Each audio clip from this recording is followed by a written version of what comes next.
أعوذ بالله من الشيطان الرجيم. بسم الله الرحمن الرحيم. رب اشرح لي صدري ويسر لي أمري واحلل عقدة من لساني يفقه قولي. اللهم اجعل القرآن ربيع قلبي ونور صدري وجلاء حزني وذهاب همي وغمي. يا رب لك الحمد كما ينبغي لجلال وجهك وعظيم سلطانك. یا رب لک الحمد حمدا کثیرا طیبا مبارکا فی. آج ہمارے زیر مطالعہ سورۃ الحجرات ہے۔ سورۃ الحجرات بھی مدنی سورہ ہے۔ ہم نے سورۃ الفتح مدنی سورہ پڑھی، سورہ محمد مدنی سورہ پڑھی، اور ہم نے اس دور قرآن میں سورۃ الاحزاب مدنی سورہ پڑھی ہے۔ اس کا زمانہ نزول 9 ہجری ہے، مدنی دور کا 9 ہجری۔ اور آپ کو پتہ ہی ہے کہ سورۃ الفتح کے حوالے سے ہم نے صلح حدیبیہ پڑھی جو کہ 6 ہجری میں ہوئی۔ اس کے ساتھ ساتھ ہم نے فتح مکہ پڑھی جو کہ 8 ہجری میں۔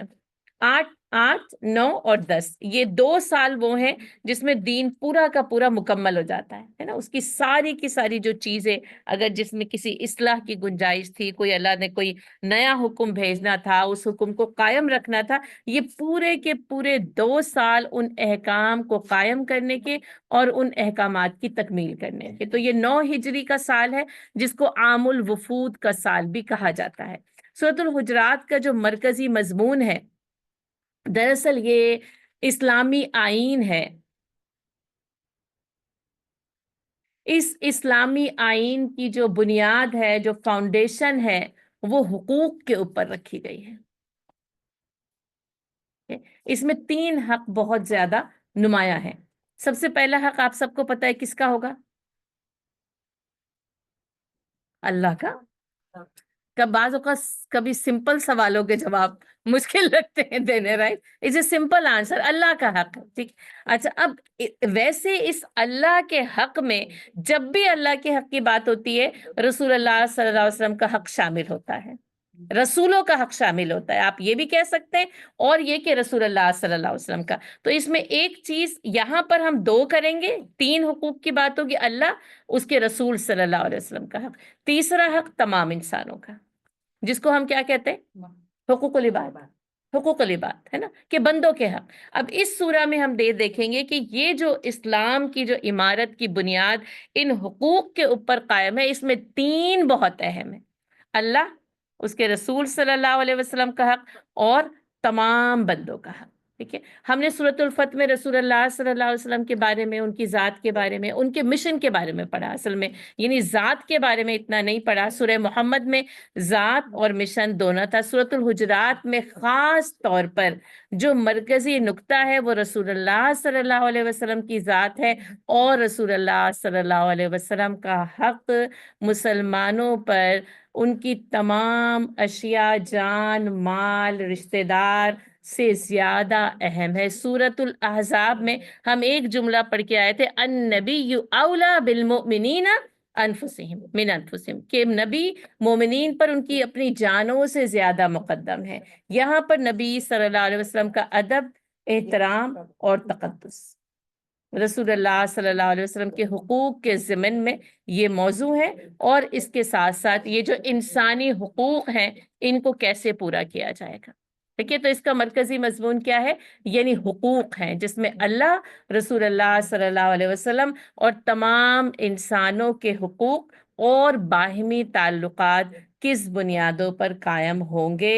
سورۃ حجرات بہت تفصیل طلب ہے، میرے پاس بالکل موقع نہیں ہے، وقت نہیں ہے کہ میں اس کی تفصیلات کو بیان کروں، اس لیے میں بہت مختصر اور جس کو کہتے ہیں نا وہ کمپیکٹ اور یعنی نہ ہونے کی تفصیل کے برابر ہی سورۃ الحجرات کو آپ کے سامنے بیان کروں گی۔ لیکن ہاں، اتنا ضرور ہوگا کہ ہمیں اس سے آگہی ہو جائے گی کہ یہ کیسا پیغام لے کر آئی۔ اب دیکھیں، سورۃ الفتح میں پورا مشن موجود تھا، اس مشن پر عمل کرنے والوں کا کردار کیسا ہونا چاہیے۔ سورۃ الحجرات ہمیں اس کی وضاحت جو ہے وہ میرے اور آپ کے سامنے بیان کرے گی۔ معاشرہ جو کہ اسلامی معاشرے کی تعمیر ہے، جو مدینہ اسلامی ریاست بنتا ہے، اس اسلامی ریاست میں رہنے والوں کے تعلقات آپس میں کیسے ہوں گے، ان کے حقوق آپس میں کن بنیادوں کے اوپر طے کیے جائیں گے، سورۃ الحجرات اس کا تعین کرتی ہے۔ اس کا نام، اس کا علامتی نام بھی ہے، اس کا مضمون بھی ہے۔ حجرہ، حجر ہا جیم را، آپ کو پتہ ہے پتھر کو کہتے ہیں، حجرہ پتھروں سے بنے ہوئے کمرے کو کہا جاتا ہے، جسے روم کہہ لیں آپ۔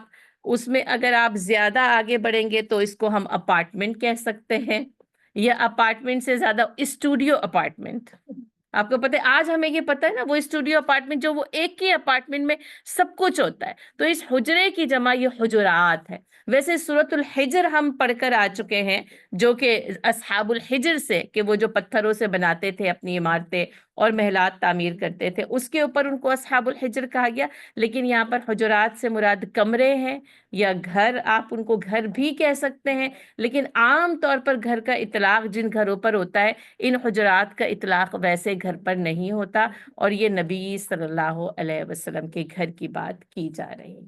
ٹھیک ہے، تو آئیے اس مختصر سے تعارف کے بعد سورۃ الحجرات کو پڑھتے ہیں۔ بسم اللہ الرحمن الرحیم۔ اس کے 2 رکوع ہیں، 18 آیات ہیں۔ ٹھیک ہے، 18 آیات پر مشتمل یہ مختصر سی سورہ نا، یعنی اتنا زیادہ وسیع حجم رکھتی ہے کہ ہم تصور بھی نہیں کر سکتے۔ بسم اللہ الرحمن الرحیم، شروع اللہ کا نام لے کر جو بڑا مہربان اور نہایت مہربان ہے، رحم کرنے والا ہے۔ یا ایھا الذین آمنو، یہ ان صورتوں میں سے جن کا آغاز کس سے ہوتا ہے؟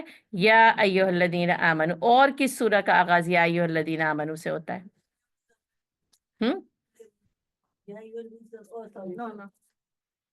جلدی جلدی جلدی جلدی، نو ٹائم۔ سورۃ النساء کا آغاز ہوتا ہے یا ایھا الناس۔ چلے ابھی ہوم ورک ہی دوں گی میں آج آپ کو، آگے چلتے ہیں۔ یا ایھا الذین آمنو، اے وہ لوگوں جو ایمان لے کر آئے ہو۔ تو اس سے پتہ چلتا ہے ایک تو یہ کہ یہ سمجھ لیں یہ جو خطاب ہے نا، مدنی دور میں ہی آ کر قرآن میں آیا ہے، اے وہ لوگوں جو ایمان لے کر آئے۔ تو اس سے کیا پتہ چلتا ہے؟ مجھ سے اور آپ سے ڈائریکٹ جو ہے وہ خطاب کیا جا رہا ہے۔ یہ اللہ کا بہت ہی خوبصورت انداز ہوتا ہے، بہت ہی محبوبانہ انداز بھی ہوتا ہے، لیکن اس کے ساتھ ساتھ علماء کرام نے کہا ہے کہ یہ جھنجھوڑ دینے والا انداز ہے، کہ یہ صدا لگائی جاتی ہے، یا یہ کہ کیا تم وہ لوگ ہو جو ایمان لے کر آئے ہو، یعنی کیا تم وہ ہو جو کہتے ہو کہ ایمان لے کر آئے ہو، اور اگر تم یہ کہتے ہو کہ ایمان لے کر آئے ہو تو پھر آگے کا حکم سن لو کہ ایمان لانے کے بعد تمہیں کرنا کیا ہے۔ آپ دیکھیں پوری عملی جدوجہد ہم نے سورۃ الفتح میں پڑھی، انسانی بنیادوں پر عملی جدوجہد ہے یہ کام، یہ اسلام دعوت حق انسانی بنیادوں پر عملی جدوجہد کا نام ہے، اور انسانوں میں سے وہ جو ایمان لے کر آئے، اب انہیں کرنا کیا ہے۔ اب یہ والا جو انداز ہے نا، سورہ بغیر کسی تمہید کے شروع ہوتی ہے۔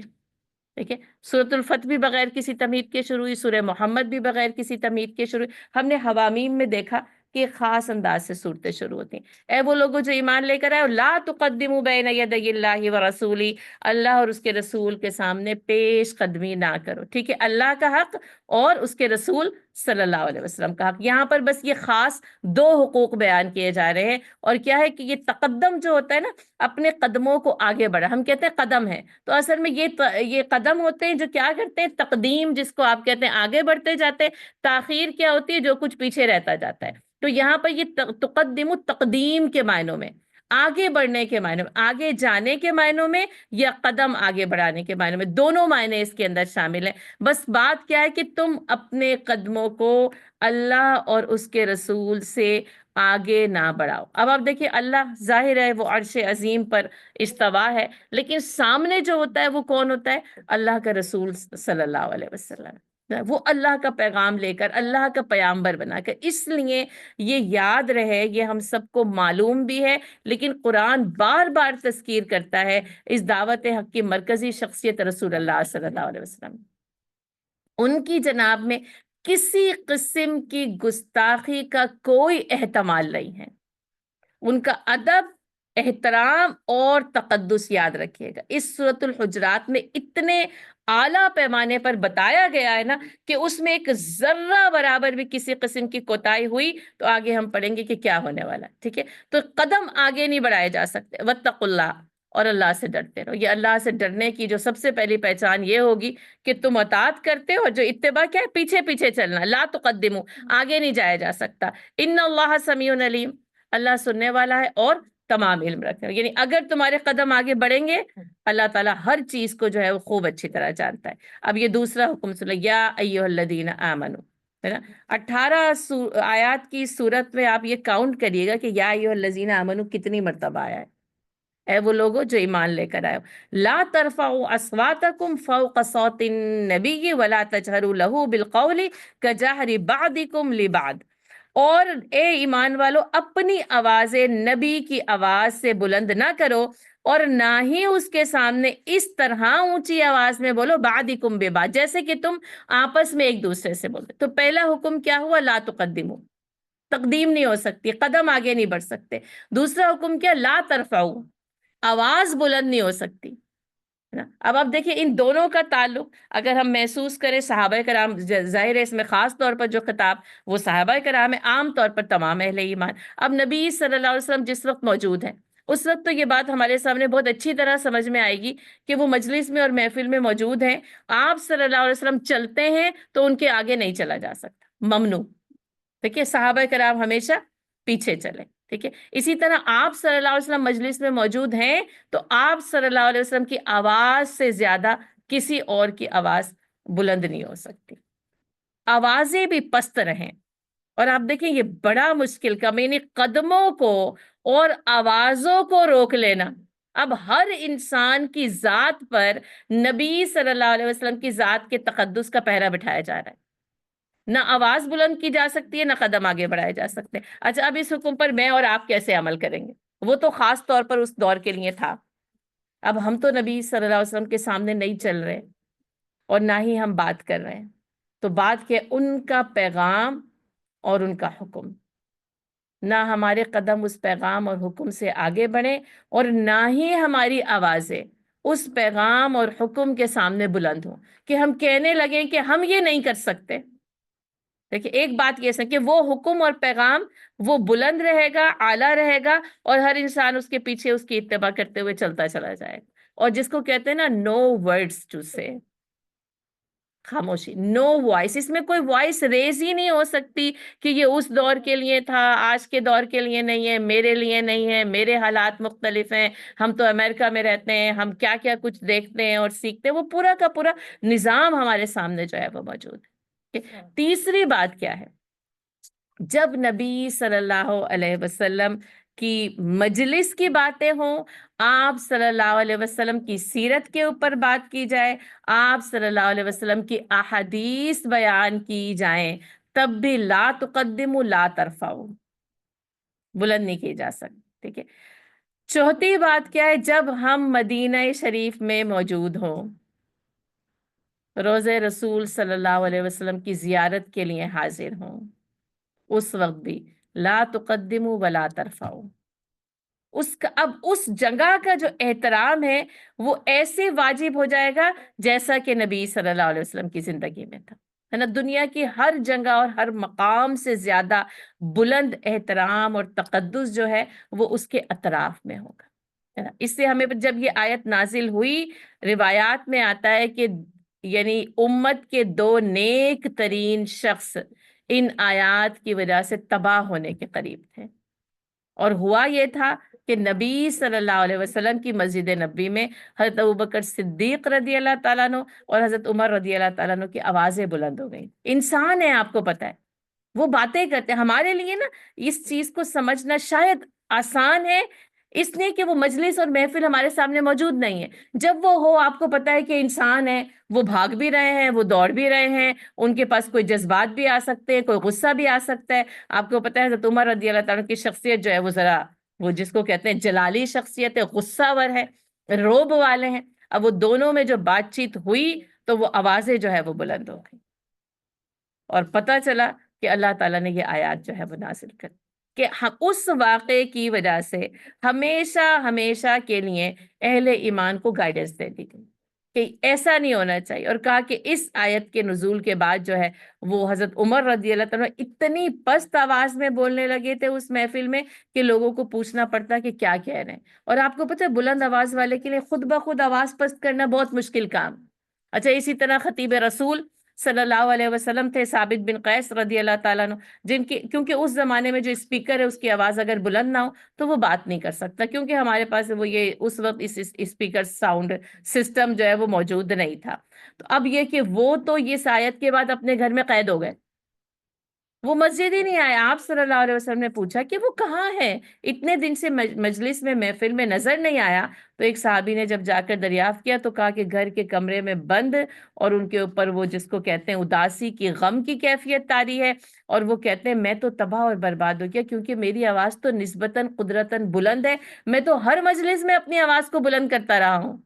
تو پھر آپ صلی اللہ علیہ وسلم کی خدمت میں حاضری ہوئی، اور پھر آپ صلی اللہ علیہ وسلم نے فرمایا کہ اس کا یہ مطلب نہیں ہے نا کہ اب کسی کی ظاہر ہے کہ جب بات کرتے ہیں آواز بلند ہے تو آواز بلند ہو جاتی ہے، کہانی اس کا پھر اصل جس کو کہتے ہیں نا، جو لاجک جو ہمیں پتہ چلتا ہے، فلسفہ جو ہمیں پتہ چلتا ہے کہ وہ احکام کے خلاف کوئی بات نہیں کرنی، اور بات کرنی ہے تو ادب سے اور احترام سے بات کرنی۔ ہمارے لیے اب ان جو ہے وہ اسلامی جو محافل اور مجالس ہیں، مساجد ہیں، ان کا ادب، ان کا احترام، اور اسی سے نا یعنی ایسی تمام جگہوں کا احترام بتایا گیا ہے، اسی سے علماء کرام کا احترام بھی بتایا گیا ہے، اسی سے والدین کا احترام بھی بتایا گیا ہے، کہ جو بھی جو ہے نا جیسے درجات کے اعتبار سے بلند اور اعلیٰ ہو، اس کا ادب اور احترام جو ہے وہ لازم ہو جاتا ہے۔ ان تحبط اعمالکم، کہیں ایسا نہ ہو کہ تمہارے اعمال ضائع ہو جائیں۔ سورہ محمد میں ہم نے اس اعمال کے ضائع ہونے کے بارے میں بہت تفصیل سے ہم پڑھ کر آئے، یعنی تفصیلاً اشارات ہی سمجھ لیں، کیونکہ اس جو ہے وہ نشست میں اتنا موقع نہیں ہوتا کہ ہم اس پر تفصیلاً بات کر سکیں۔ تو کیا ہے کہ حبط عمل صرف اس وجہ سے، دو باتوں کی وجہ سے، کہیں ہمارے قدم اس اسلامی حدود سے آگے نہ بڑھ جائیں، اور کہیں ہماری آوازیں ان احکام کے آگے بلند نہ ہو جائیں۔ ان تحبط اعمالکم وانتم لا تشعرون، اور کہیں ایسا نہ ہو کہ تمہارے اعمال ضائع ہو جائیں اور تمہیں شعور بھی نہ ہو۔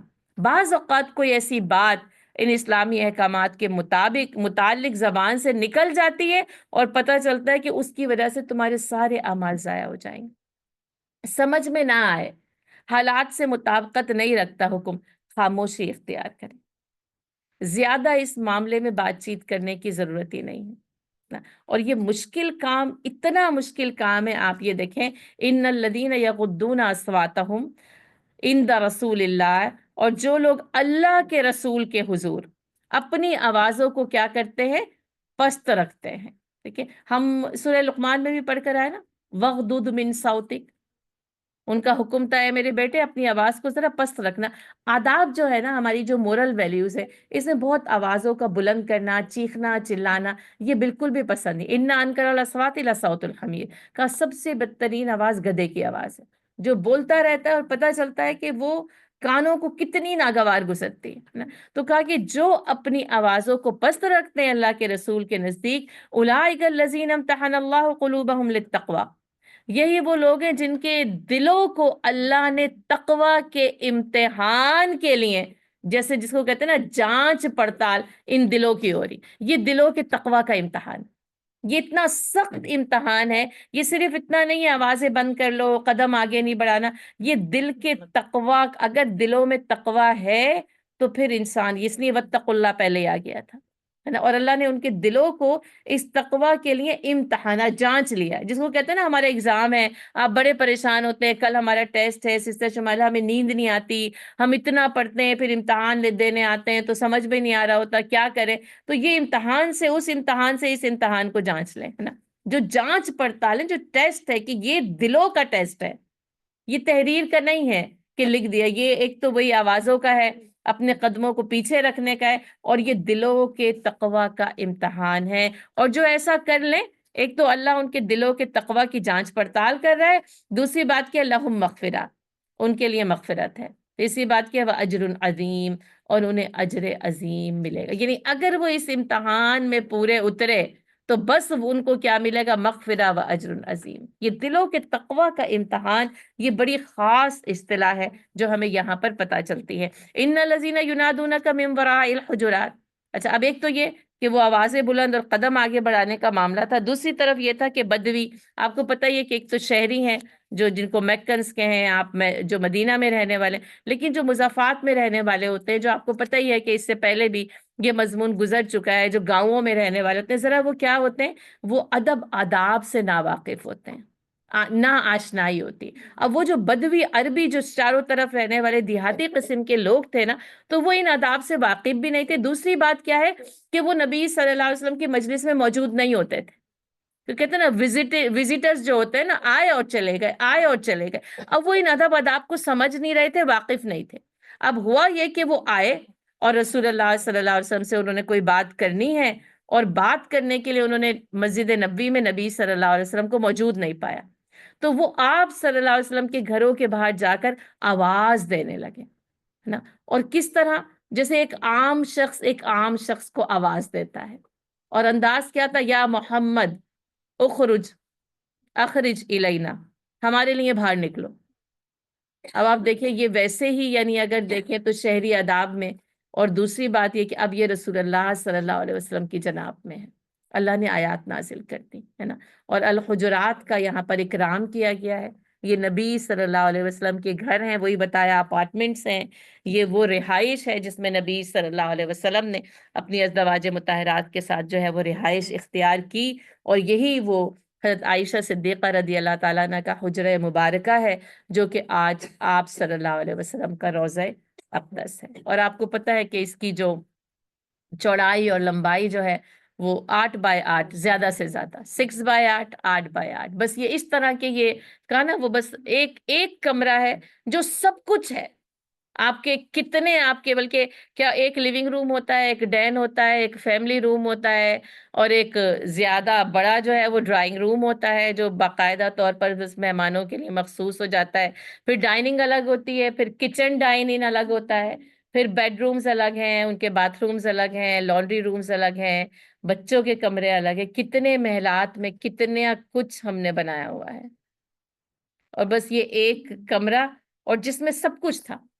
یہ مہمان خانہ بھی یہی تھا، یہ ڈرائنگ روم بھی یہی تھا، لیونگ روم بھی یہی تھا، فیملی روم بھی یہی تھا، بیڈ روم بھی یہی تھا، سب کچھ نا، بس ایک، جس کو کہتے ہیں نا، بس ایک چار دیواری تھی جو سب کچھ تھا، ہے نا۔ لیکن بات وہی ہے کہ وہ محلات ہوں اور ان میں فرعون رہتا ہو، تو اس کی کوئی حقیقت، کوئی حیثیت نہیں ہے، کوئی اہمیت نہیں ہے، لیکن یہ صرف 6x8 کا ایک کمرہ ہو، اور اس میں رسول اللہ صلی اللہ علیہ وسلم رہتے ہوں، ہے نا، تو اس کی جو یعنی اعلیٰ اور عرفہ ہونے کی جو ہے وہ حیثیت، اس کو میں اور آپ سمجھ بھی نہیں سکتے، اس لیے کہ یہ سیمنٹ، پتھر، یہ ان چیزیں، یہ ماربلز، یہ سنگ مرمر، یہ سب کچھ کوئی اہمیت نہیں رکھتا۔ اصل میں نا اہمیت رکھتا ہے اس چار دیواری کے اندر رہتا کون ہے نا۔ تو اس چار دیواری میں نبی صلی اللہ علیہ وسلم رہتے تھے، تو بتایا کہ کیونکہ دنیا سے کوئی سروکار نہیں تھا، نہ کہا کہ میرا دنیا سے کیا واسطہ، بس جیسے ایک مسافر چلتا ہے اور ایک درخت کے نیچے کچھ دیر آرام کرنے کو ٹھہر جاتا ہے، کہ بس میرا اور دنیا کا یہی تعلق ہے، اور کہا کن فی الدنیا کأنک عابر سبیل۔ لیکن ہم نے اپنی دنیا کو اتنا اسٹریچ کر لیا ہے، اتنا پھیلا لیا ہے، ہم نے اپنے گھروں کو جو کہا نا اتنا کچھ، کہ ہمارے کام ہی ختم نہیں ہوتے، ہم نکل ہی نہیں پاتے، بیڈ روم سے نکلے تو باتھ روم، باتھ روم سے نکلے ڈرائنگ روم، ڈرائنگ روم سے نکلے کچن، کچن سے نکلے ڈائننگ روم، بس آپ یہی سرکل میں چکر کھاتے رہتے ہیں میں اور آپ، ہے نا۔ اور یہ حجرات جن کی اہمیت اور جن کی شان قرآن اس طریقے سے بیان کرتا ہے، اور کہا کہ وہ پکار رہے ہیں لیکن اکثرهم لا یعقلون، لیکن اکثر کو عقل نہیں ہے، کیونکہ وہ ناسمجھی کے انداز میں پکارا تھا، یہ یاد رہے جان بوجھ کر نہیں کیا تھا۔ اور نبی صلی اللہ علیہ وسلم کی یہ شان اور امتیاز ہے کہ ان پر ایمان لانے والوں نے جان بوجھ کر نبی صلی اللہ علیہ وسلم کی کبھی کسی بھی قسم کی بے ادبی اور گستاخی نہیں کی۔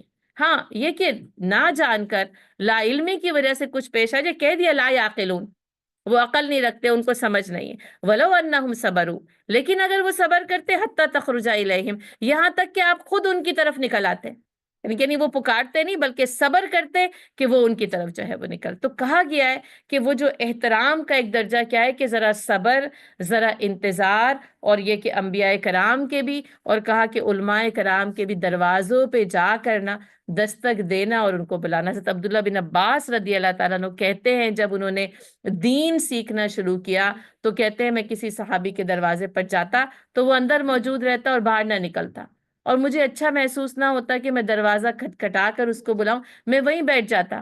ہوا چلتی رہتی اور ریت اور مٹی اڑ اڑ کے میرے چہرے پر اور میرے جسم پر پڑتی رہتی. اور جب وہ صحابی رسول گھر سے باہر نکلتے تو کہتے کہ اے عم رسول، یعنی اے ابن عم رسول، یعنی اے رسول اللہ صلی اللہ علیہ وسلم کے چچا زاد بھائی، آپ نے ہمیں کیوں نہ بتایا کہ آپ یہاں موجود ہیں؟ انہوں نے کہا نہیں، میں سیکھنے کے لیے آیا ہوں، میں آپ کو اس حالت میں تنگ نہیں کر سکتا تھا.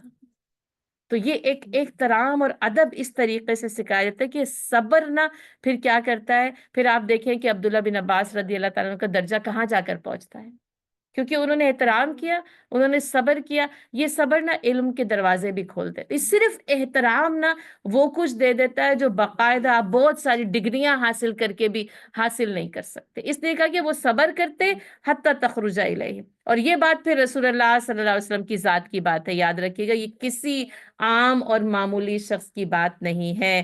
حتی تخرج الیہم لکان خیر لہم، تو یہ تمہارے حق میں بہتر ہوتا. واللہ غفور الرحیم، لیکن اللہ معاف کرنے والا، رحم کرنے والا. اب کیونکہ اس معاملے میں جو بھی قسم کی جو ہے وہ کچھ ہو گیا تھا تو کہا کہ اللہ تعالیٰ معاف کر دے گا اور رحم فرمائے گا. یا ایھا الذین آمنو، تیسری بار آ گیا 18 آیات میں یہ یا ایھا الذین آمنو، یعنی اس نے اس کا خطاب ہی نا اہل ایمان سے کیا گیا. جو ایمان رکھتا ہے نا وہ عقل بھی حاصل کرے گا، علم بھی حاصل کرے گا، اور ادب اور احترام کو بھی اپنائے گا. یا ایھا الذین آمنو ان جاءکم فاسق بنبأ فتبینوا ان تصیبوا قوما بجہالۃ فتصبحوا علی ما فعلتم نادمین. اب ایک اور معاملہ اس اسلامی معاشرے میں، جبکہ ظاہر ہے آپ کو پتہ یہ ریاست ابھی جس کو کہتے ہیں نا کہ انڈر کنسٹرکشن ہے. اب اس میں یہ کہ آپ کو پتہ ہے غزوات کا دور ہے، کوئی قوم حملہ کر رہی ہے، آ رہی ہے، ان سے لڑا جا رہا ہے. مدینے والے اب ہر وقت ایک ایسی فوج ہے جو ہر وقت تیار ہے کہ ہم پہ کب حملہ ہو جائے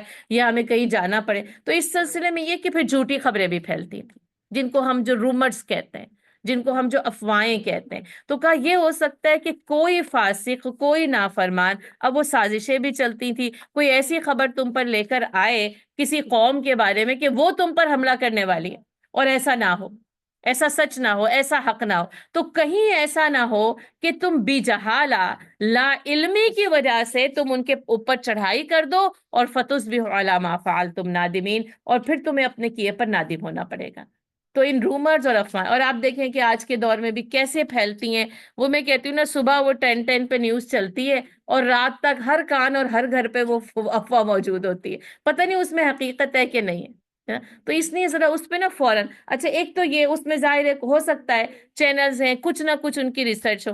ایک جو ہے نا وہ افواہ اس کے اوپر آتی ہے، فوراً میسج فارورڈ، اب پتہ ہی نہیں اس میں حقیقت کیا ہے، وہ سچا ہے کہ نہیں. بعض اوقات احادیث کے حوالے سے کوئی چیز آ جائے گی، بعض اوقات رمضان کے حوالے سے کوئی چیز آ جائے گی، اور بعض اوقات، اور زیادہ تر جو میں نے جو کیا ہے حضرت علی رضی اللہ تعالیٰ عنہ کے نام پر اس سوشل میڈیا پر اتنا جھوٹ ہے ان کے نام پر کہ میں آپ کو بتا نہیں سکتا. بس صرف یہ کہ ان کا قول ہے، جبکہ وہ حضرت علی رضی اللہ تعالیٰ عنہ کا قول نہیں. کیونکہ بس وہ نام ایسا ہے نا، وہ کام ایسا ہے، علم ایسا ہے، ہر وہ کہتا اچھا یہ تو بڑے کام کی بات ہے، حضرت علی رضی اللہ تعالیٰ عنہ نے ہی کہی ہوگی، اور فوراً کیا ہوتا ہے میسج فارورڈ. تو یاد رکھنا یہ یہاں پر نا، اس کو اللہ تعالیٰ نے، کہ ہم اس کو کیسے سمجھیں گے. ہمارے پاس تو اب وہ جنگ کے حملے کی خبر نہیں آئے گی، خیر جنگ اب بھی مسلط ہیں، لیکن اس کو ذرا سا تحقیق کے بعد نا بس فوراً اس کو نا کلک نہ کریں کہ بس یہ میسج کیونکہ نا دل فریب بڑا ہوتا ہے کہ اچھا ہاں جس نے کسی کو بھی رمضان کے آنے کی سب سے پہلے خبر دی تو اس کو کیا کیا ملے گا، پوری قوم اس خبر کو دینے پر لگ گئی ہے، جبکہ وہ صحیح نہیں ہے، غلط. جب ایک چیز کے بارے میں صحیح معلومات ہمارے پاس موجود ہیں، جب صحیح فضیلتیں موجود ہیں تو صحیح فضیلتوں کو بیان کیا جائے. اسی لیے تو یہ دیکھیں اتنا بڑا کام یہاں پر یہ بتایا جائے. کہیں ایسا نہ ہو، کس کو کہا جا رہا ہے؟ اہل ایمان کو، اصحاب رسول صلی اللہ علیہ وسلم کو اس وقت کہا جائے، کہیں ایسا نہ ہو علی ما فعلتم نادمین، تمہیں اپنے اس فعل پر نادم ہونا پڑے گا، پھر ندامت ہوگی، پھر شرمندگی ہوگی، یہ سچ نہیں تھا، یہ حقیقت نہیں تھی، کیوں میں نے جو ہے وہ کسی اور کو یہ خبر جو ہے وہ بھیج دی ہے۔ وَاعْلَمُوا أَنَّ فِيكُمْ رَسُولَ اللَّهِ، اور یہ بات تم جان لو، تمہارے درمیان اللہ کے رسول صلی اللہ علیہ وسلم موجود ہے، جن کا اللہ سکھائے ہمیں احترام، ان پہ لاکھوں درود، ان پہ لاکھوں سلام۔ یہ اللہ نے احترام سکھایا، اور خاص طور پر میں کہہ رہی ہوں وہ محفل اور وہ مجلس جس میں بنفس نفیس رسول اللہ صلی اللہ علیہ وسلم موجود ہیں، ہے نا۔ اب دیکھیں، ایک نبی صلی اللہ علیہ وسلم کی حیثیت یہ نبی کی، رسول کی، پورا مطاع کی، اتباع کرنے کی، اور ایک حیثیت کیا ہے کہ آپ صلی اللہ علیہ وسلم کسی کے بھتیجے ہیں، ہے نا، کسی کے بھانجے ہیں، صحیح ہے؟ اور اسی طریقے سے کسی کے شوہر ہیں، کسی کے دوست ہیں، کسی کے سسر ہیں، کسی کے داماد ہیں، یہ ساری حیثیتیں نبی صلی اللہ علیہ وسلم میں ایک ساتھ موجود ہیں۔ اب اگر والدین ہوتے تو ظاہر ہے کسی کی اولاد ہے، اب والدین اولاد کو ڈانٹ ڈپٹ کر سکتے ہیں۔ اب دیکھیں، یہ تو اللہ تعالیٰ کی قدرت ہے کہ والدین موجود ہی نہیں ہیں جب آپ صلی اللہ علیہ وسلم ہوج سنبھالتے ہیں۔ تو یہ کہ اب اس اعتبار سے آپ صلی اللہ علیہ وسلم کی شخصیت میں تمام جو ہے وہ یہ رشتے ایک ساتھ جمع ہیں۔ یہاں بتایا جا رہا ہے کہ ان کے رسول ہونے کی حیثیت تمام رشتوں پر غالب ہے نا، چاہے وہ تمہارے شوہر ہوں، ہے نا۔ شوہر ہونے کے لحاظ سے ہمیں پتہ چلتا ہے کچھ معاملات پیش بھی آئیں، لیکن تمہیں یہ یاد رہنا چاہیے کہ وہ تمہارے شوہر ہے، اے عائشہ صدیقہ، اے حفصہ، اے ام سلمہ رضی اللہ تعالیٰ عنہ۔ لیکن اس کے ساتھ ساتھ یہ جان لو ان فیکم رسول اللہ، وہ اللہ کے رسول بھی ہیں۔ یہ بات ہمیشہ ملحوظ خاطر رہنی چاہیے کہ وہ اللہ کے رسول ہیں۔ لو یطیعکم فی کثیر من الامر، اگر وہ بہت سارے معاملات میں تمہاری باتیں مان جائیں، لعنتم، تو تم مشقت میں پڑ جاؤ گے۔ اور بات یہی ہے کہ جب یہ تمام معاملات ہوتے ہیں، مشورے بھی ہوتے ہیں، تو اب کوئی مشورہ دیتا ہے، کوئی کہتا ہے قیدیوں کو قتل کر دینا چاہیے، کوئی کہتا ہے فدیہ دے کے چھوڑ دینا چاہیے۔ اب ایک مشورے کو تو نبی صلی اللہ علیہ وسلم کو ماننا ہے۔ اب یہ کہ اگر تمہارے سارے مشوروں کو وہ مان لیں تو تمہارے لیے مشکل ہو جائے گی، لعنتم، تم تکلیف کا شکار ہو جاؤ گے، تم پریشانی کا شکار ہو جائے، کیونکہ اب اس وقت پر آ کر اس بات کو بھی سمجھنا ہے کہ ہم سے مشورہ لیا گیا، ہم نے رائے دے دی، اب اتنے سارے آپ موجود ہیں، آپ سب رائے دیں گے، آپ سب کی رائے پر عمل نہیں ہو سکتا۔ ہر روز تراویح میں کیا ہوتا ہے، آج بھی کوئی لائٹ بند کر رہا ہے، کل کوئی لائٹ کھول رہا ہے، کیونکہ سو ہے نا، کسی کو پنکھا چاہیے تو کسی کو ہیٹر چاہیے۔ تو اب ہر کسی کی بات پر اگر مسجد والے عمل کرنے لگے نا ہر سیکنڈ، تو بس اپ اینڈ ڈاؤن ہی چلتا رہے گا، ایک لائن آف ایکشن طے کرنی پڑتی ہے نا۔ اور یہاں پر بھی ایسا ہی ہے، غزوے کا معاملہ ہے، کیا مدینے میں رہ کے جنگ کرنی ہے، مدینے سے باہر نکل کے جنگ کرنی، دونوں مشورے آ گئے۔ اب یہ نبی صلی اللہ علیہ وسلم اس مشورے میں سے کسی ایک کو قبول کریں گے اور دوسرے کو رد کر دیا جائے، اس مشورے کی قربانی کو قبول کرنا، کیونکہ اگر ہر معاملے میں بس تمہاری ہی بات کو مان لیا جائے، لعنتم، تو تم مشکل میں پڑ جاؤ۔ وَلَكِنَّ اللَّهَ حَبَّبَ إِلَيْكُمُ الْإِيمَانَ۔ اچھا، یہ مرحلہ آسان کیسے ہوتا ہے؟ آپ کیسے خوش ہو سکتے ہیں کہ ہاں میری بات پہ عمل نہیں کیا گیا، دوسرے کی بات پہ عمل کیا گیا؟ کس وجہ سے؟ جب جو ہے نا دل میں ایمان کی محبت، حبب الیکم الایمان، ہے نا۔ اب دیکھیں کہ لیکن اللہ نے کیا کیا، تمہارے دل میں نا ایمان کی محبت دے دی، یہ نا بڑا ڈفرنٹ انداز ہے۔ یا ایھا الذین آمنو، اے وہ لوگوں جو ایمان لے گا، ایک نا دل میں ایمان ہے، دوسرا کیا ہے، اس ایمان کی محبت، ٹھیک ہے، وہ ایمان ہم محبوب ہو جائے، اس سے زیادہ کوئی چیز محبوب نہ رہے۔ اس ایمان کی وجہ سے اللہ کی محبت بھی سمجھ میں آئے گی، اور اللہ کے رسول صلی اللہ علیہ وسلم کی محبت بھی مجھے اور آپ کو سمجھ میں آئے گی، کہ اس ایمان کو اللہ نے کیا کیا ہے، محبوب کر دیا۔ اس لیے آپ صلی اللہ علیہ وسلم نے فرمایا نا کہ تم میں سے کسی کا ایمان اس وقت تک مکمل نہیں ہو سکتا جب تک کہ اسے اپنے ایمان سے محبت نہ ہو جائے، ٹھیک ہے۔ کیسے؟ کہا کہ تمہیں، جس کو ہم کہہ سکتے ہیں گناہوں کی طرف جانا، یا وہاں پر جو حدیث کا مفہوم ہے، میں مفہوم بتا رہی ہوں، کہ تمہارا ایمان لانے کے بعد کفر کی طرف لوٹنا تمہیں اتنا ہی مشکل محسوس ہو جیسے آگ میں گر کر جل کر مرنا۔ وہ آگ نظر آتی ہے وہاں پہ، پھر ہے نا، پھر ان گناہوں کی طرف جو لوٹنا ہے نا، یا ان میں مبتلا ہونا، وہ ہمیں ایک آگ، وہ جہنم کی آگ نظر آتی ہے نا۔ تو حبب الیکم الایمان، یہ ایمان اور اس ایمان کی محبت، ٹھیک ہے۔ دوسری بات کیا ہے، وَزَيَّنَهُ فِي قُلُوبِكُمْ، اور تمہارے دلوں کو اس ایمان کی محبت سے اللہ نے زینت دے دی، آراستہ اور پیراستہ کر دیا، یعنی ایمان کی محبت. اور آپ دیکھیں کسی کی بھی جیسے محبت سے دل سج جاتا ہے نا، محبت ہو آپ کو کسی کو، آپ اس کے لیے گھر کو بھی سجاتے ہیں اور آراستہ اور پیراستہ کرتے ہیں نا. آپ صلی اللہ علیہ وسلم نے فرمایا جب رمضان کی پہلی رات آتی ہے تو جنت آراستہ اور پیراستہ کر دی جاتی ہے، جنت سجائی جاتی ہے. میں نا ہمیشہ یہ اب مجھے اب جب تک آنکھوں سے نہیں دیکھیں گے نا یہ سمجھ میں نہیں آئے گی. میں کہتی ہوں جنت میں تو اتنی نعمتیں، اس کو اور کیسے سجایا جا سکتا ہے نا. لیکن آپ دیکھیں یہ آپ رمضان مبارک سے سجا رہے ہیں ہے نا، یعنی وہ نعمتوں کی بہتات ہے.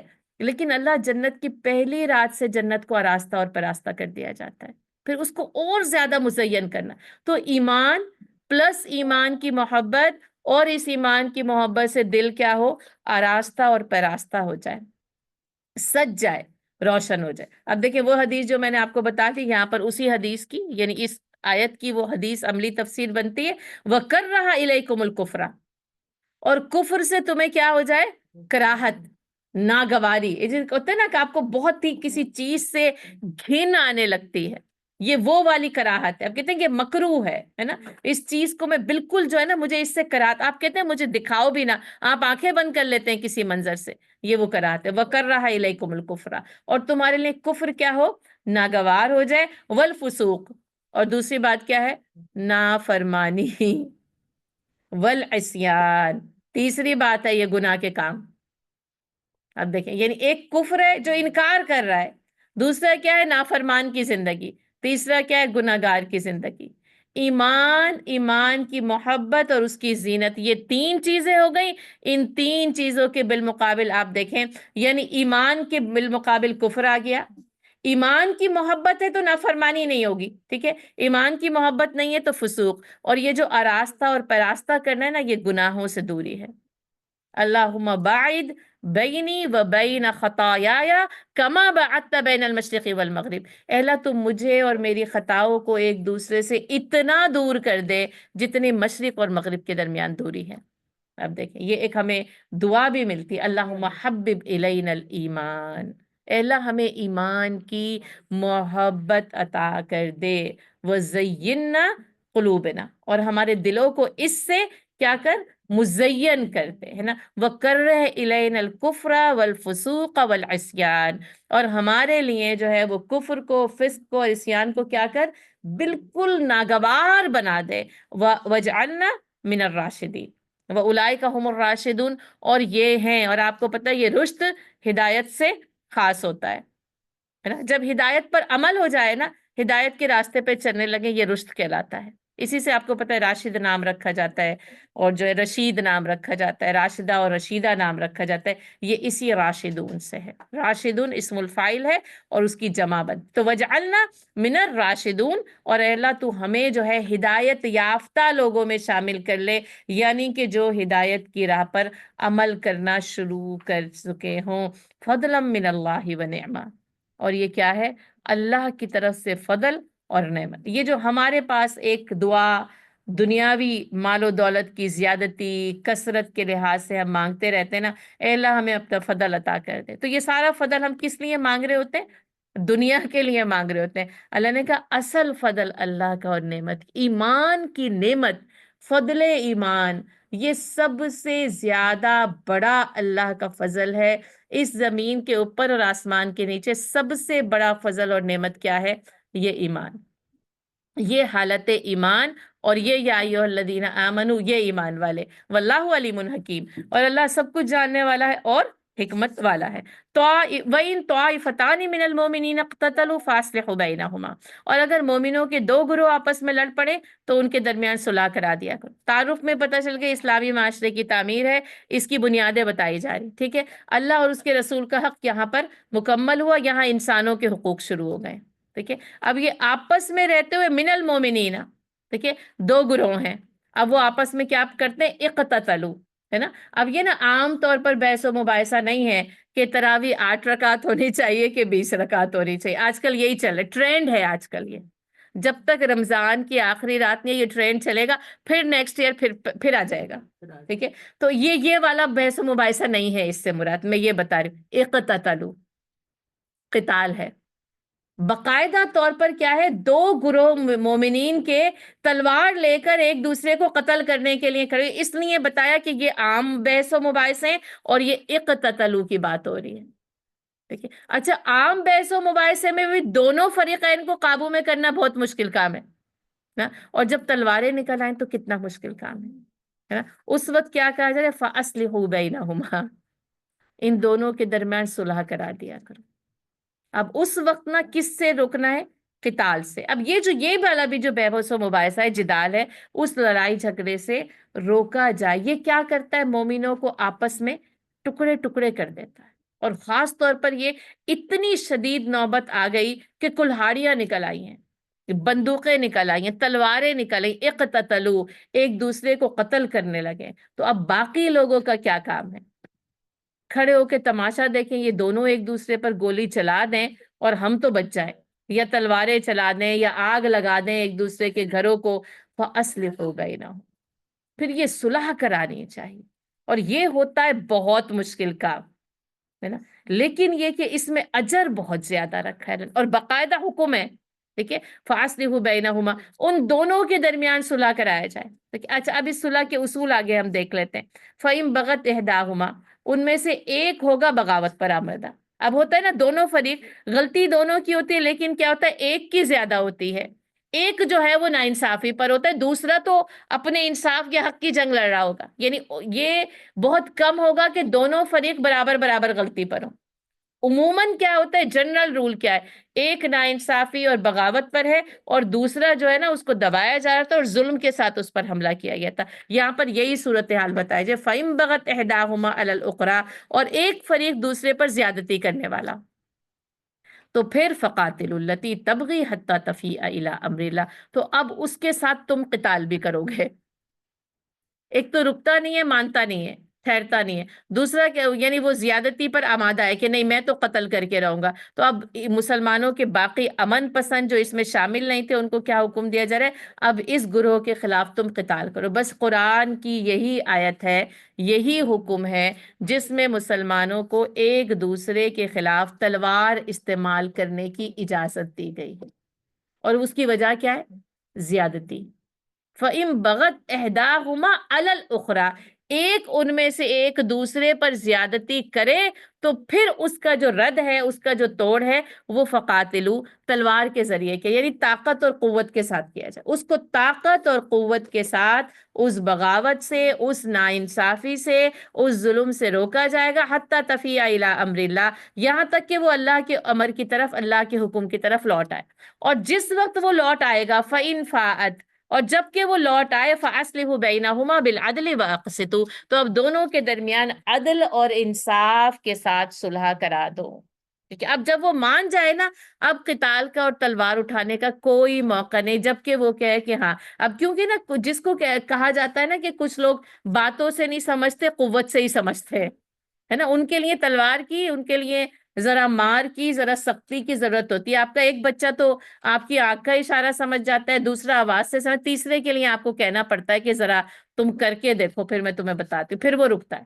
ٹھیک ہے، تو یہ اسی طرح انسانوں کے بھی معاملات یہ ہیں، اگر وہ سختی کریں تو تم ان کے ساتھ قتال کا معاملہ کرو، اور اگر پھر وہ اس سختی سے باز آ جائیں، رک جائیں اپنی زیادتی سے، بس اب ہتھیاروں کو رکھ دینا ہے. اب جو بھی ان کے ساتھ معاملہ کیا جا رہا ہے اس کو رکھ کر کیا کرنا ہے؟ فَأَصْلِحُوا بَيْنَهُمَا بِالْعَدْلِ وَأَقْسِطُوا، تو پھر صلح کی طرف لوٹ جانا ہے. اب یہ نہیں کہ اب یہ ہمارے بھی دشمن ہو گئے کیونکہ اب ہم نے بھی تلوار ان کے خلاف اٹھا لی، نہیں، اب دونوں طرف سے رکھ دی جائیں گی اور دونوں طرف کی صلح ہوگی، عدل اور قسط کے ساتھ جو ہے وہ صلح کی جائے گی. عدل و انصاف جو ہے اس کو ملوز خاطر رکھا جائے گا. ان اللہ یحب المقسطین، اس لیے کہ اللہ تعالی انصاف کرنے والوں کو پسند کرتا ہے. یہ جو قرآن کا جو نظام ہے نا اور اسلام کا، یعنی یہ عدل و قسط کی بنیاد پر قائم ہے، یاد رکھیے گا. اس کی جو پھر جو ہے نا جو وہ ایک بیچ میں وہ جو ترازو ہے نا کہ اللہ تعالیٰ نے اس ترازو کو انصاف کی دنیا میں بھی قائم کیا ہے،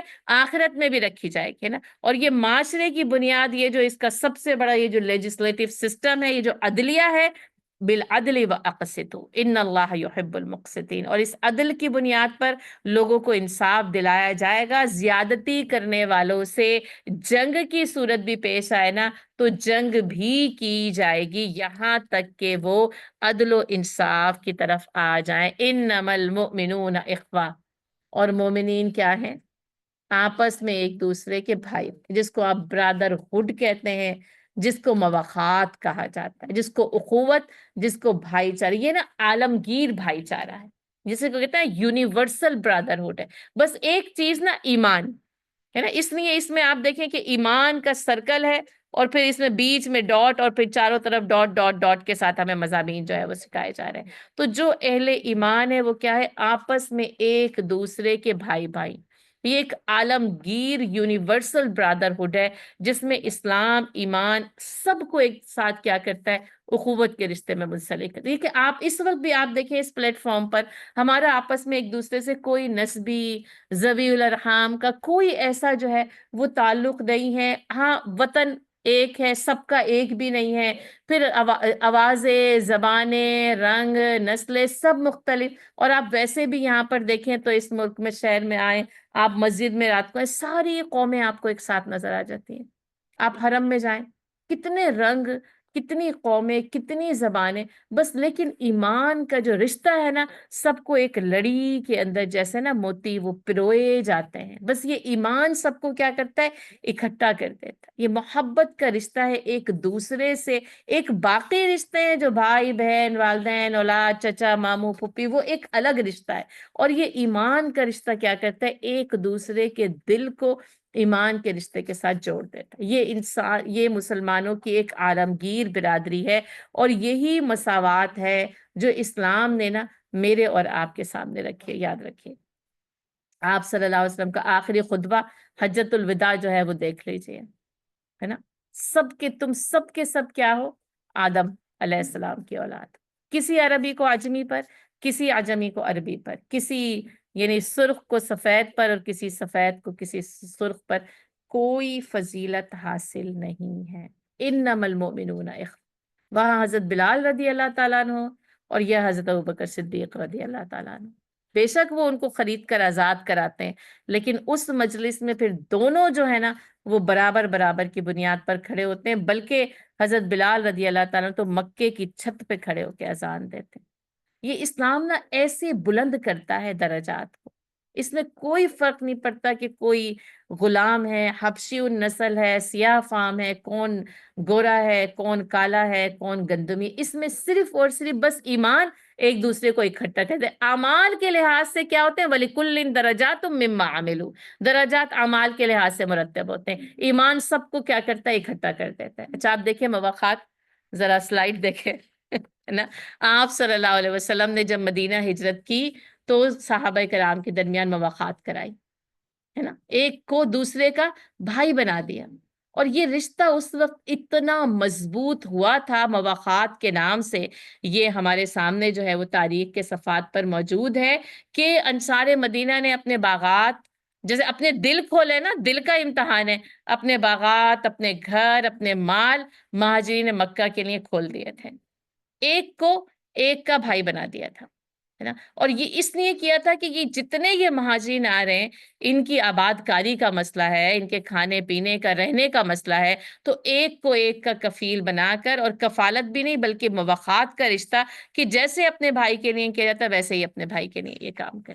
یہ وہ بھائی چارہ ہے، یہ وہ ایمانی محبت ہے جو اس بھائی چارے سے نظر. جیسے آپ اپنے بھائی سے، جیسے آپ اپنی بہن سے، ایک بہن دوسری بہن سے جو معاملہ رکھتی ہے نا، یہ ایمان کے ساتھ یہ معاملہ اسی طریقے سے بتایا گیا ہے. اس نے پھر وہ جیسے وہ مواقعات کے رشتے سے کیا ہوتے ہیں؟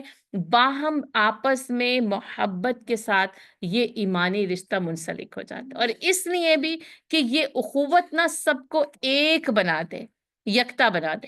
ایک ہو مسلم حرم کی پاسبانی کے لیے، نیل کے ساحل سے لے کے تابہ خاک کے کاشکر، ہے نا. بس ایک ہو جائے مسلم، اس لیے ان کو اس اخوت کے رشتے میں پرو دیا گیا. وہ نا خاص معاملہ تھا، خاص حالات میں خاص طور پر یہ مواقعات قائم کی گئی. لیکن عام طور پر کیا؟ انما المؤمنون اخوہ، تمام مسلمان آپس میں بھائی بھائی ہیں. فاصلحوا بین اخویکم، تو کیا کرو، اپنے بھائیوں کے درمیان صلح کرا دیا کرو۔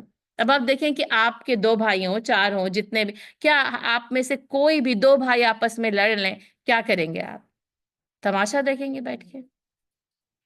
سب سے پہلے یہ کہ 2 بھائیوں کے درمیان صلح ہونا چاہیے۔ اسی طرح 2 بہنیں، ہو سکتا ہے اختلاف، انسان ہے نا، لیکن آپ تیسری بہن ہیں، آپ کیسے ہو سکتا ہے کہ 2 بہنیں آپس میں لڑیں اور آپ تماشا دیکھ رہے ہو؟ تو یہی اسلام کا معاملہ ہے کہ یہ 2 بہنیں، یہ 2 گروپ، یہ 2 لوگ آپس میں جو ہے وہ قطع تعلق کر رہے ہیں، آپس میں ایک دوسرے کے ساتھ جو ہے وہ عداوت کا معاملہ پیش آ رہا ہے، تو کیا کیا جائے؟ تو اصلحوا بین اخویکم، اس لیے آپ صلی اللہ علیہ وسلم نے فرمایا جو جھگڑا ہے نا وہ کیا کرنے والا ہے؟ سب کچھ ختم کر دینے والا، یا کہا مونڈ دینے والا ہے نا، جیسے سر کو وہ صاف کرے، تو کہا سر کے بالوں کو نہیں بلکہ دین کو مونڈ دیتا ہے یہ جھگڑا نا۔ اور آپ کو پتہ ہے یہ شب قدر کی تعیین جو نبی صلی اللہ علیہ وسلم صحابہ کرام کو بتانے کے لیے گھر سے نکلے، اور گھر سے جب نکلے تو 2 لوگ آپس میں جھگڑا کر رہے تھے، اور آپ صلی اللہ علیہ وسلم ان کے جھگڑے کو نمٹایا، تو پھر آپ صلی اللہ علیہ وسلم کے ذہن سے وہ شب قدر بھلا دی گئی، ورنہ آج مجھے اور آپ کو پتا ہوتا یہی ہے 21ویں، کتنی آسانی ہو جاتی۔ دوسری طرف ایک مشکل پہلو بھی تھا، اگر جان کر عبادت نہ کرتے تو اور مشکل ہو جاتی۔ اب طلب بھی ہے، عبادت کی بھی زیادتی ہے، اس میں تلاش اور جستجو بھی آتی ہے، اور بس یہ کہ یہ کہا کہ کیونکہ تم جھگڑا کر رہے تھے اس لیے مجھ سے شب قدر کی جو تعیین تھی، جو تعین تھا اس کا، وہ بھلا دی گئی۔ تو دین کو، یہ جو جھگڑا ہے نا، دین کو موڑے۔ اسلام نے معاشرے میں جھگڑے کو پسند نہیں کیا، یاد رکھیں، لیکن اس کے باوجود آپ کو کتنے جھگڑے نظر آتے ہیں ہر گھر میں، ہے نا؟ پھر وہی ہر ساس اور بہو کا جھگڑا، ہر سسر اور داماد کا جھگڑا، ہر جو ہے نا وہ آپس میں رہ، شوہر اور بیوی کے جھگڑے، وہ بھی ختم ہونے کا نام نہیں لیتے۔ اسی طرح آپس میں بہن بھائیوں کے جھگڑے بھی۔ لیکن نہ، اسلام نے جھگڑوں کو پسند، یہ نہیں کہ آپس میں اختلاف نہیں ہو سکتا، میں یہ نہیں کہہ رہی کہ کبھی کسی سے کوئی آپ کا آرگیومنٹ نہیں ہوگا یا آپ اس سے ڈس ایگری نہیں کر سکتے، لیکن یہ جھگڑے پسند ہے کیونکہ گھر کی فضا، معاشرے کی فضا متاثر ہوتی ہے،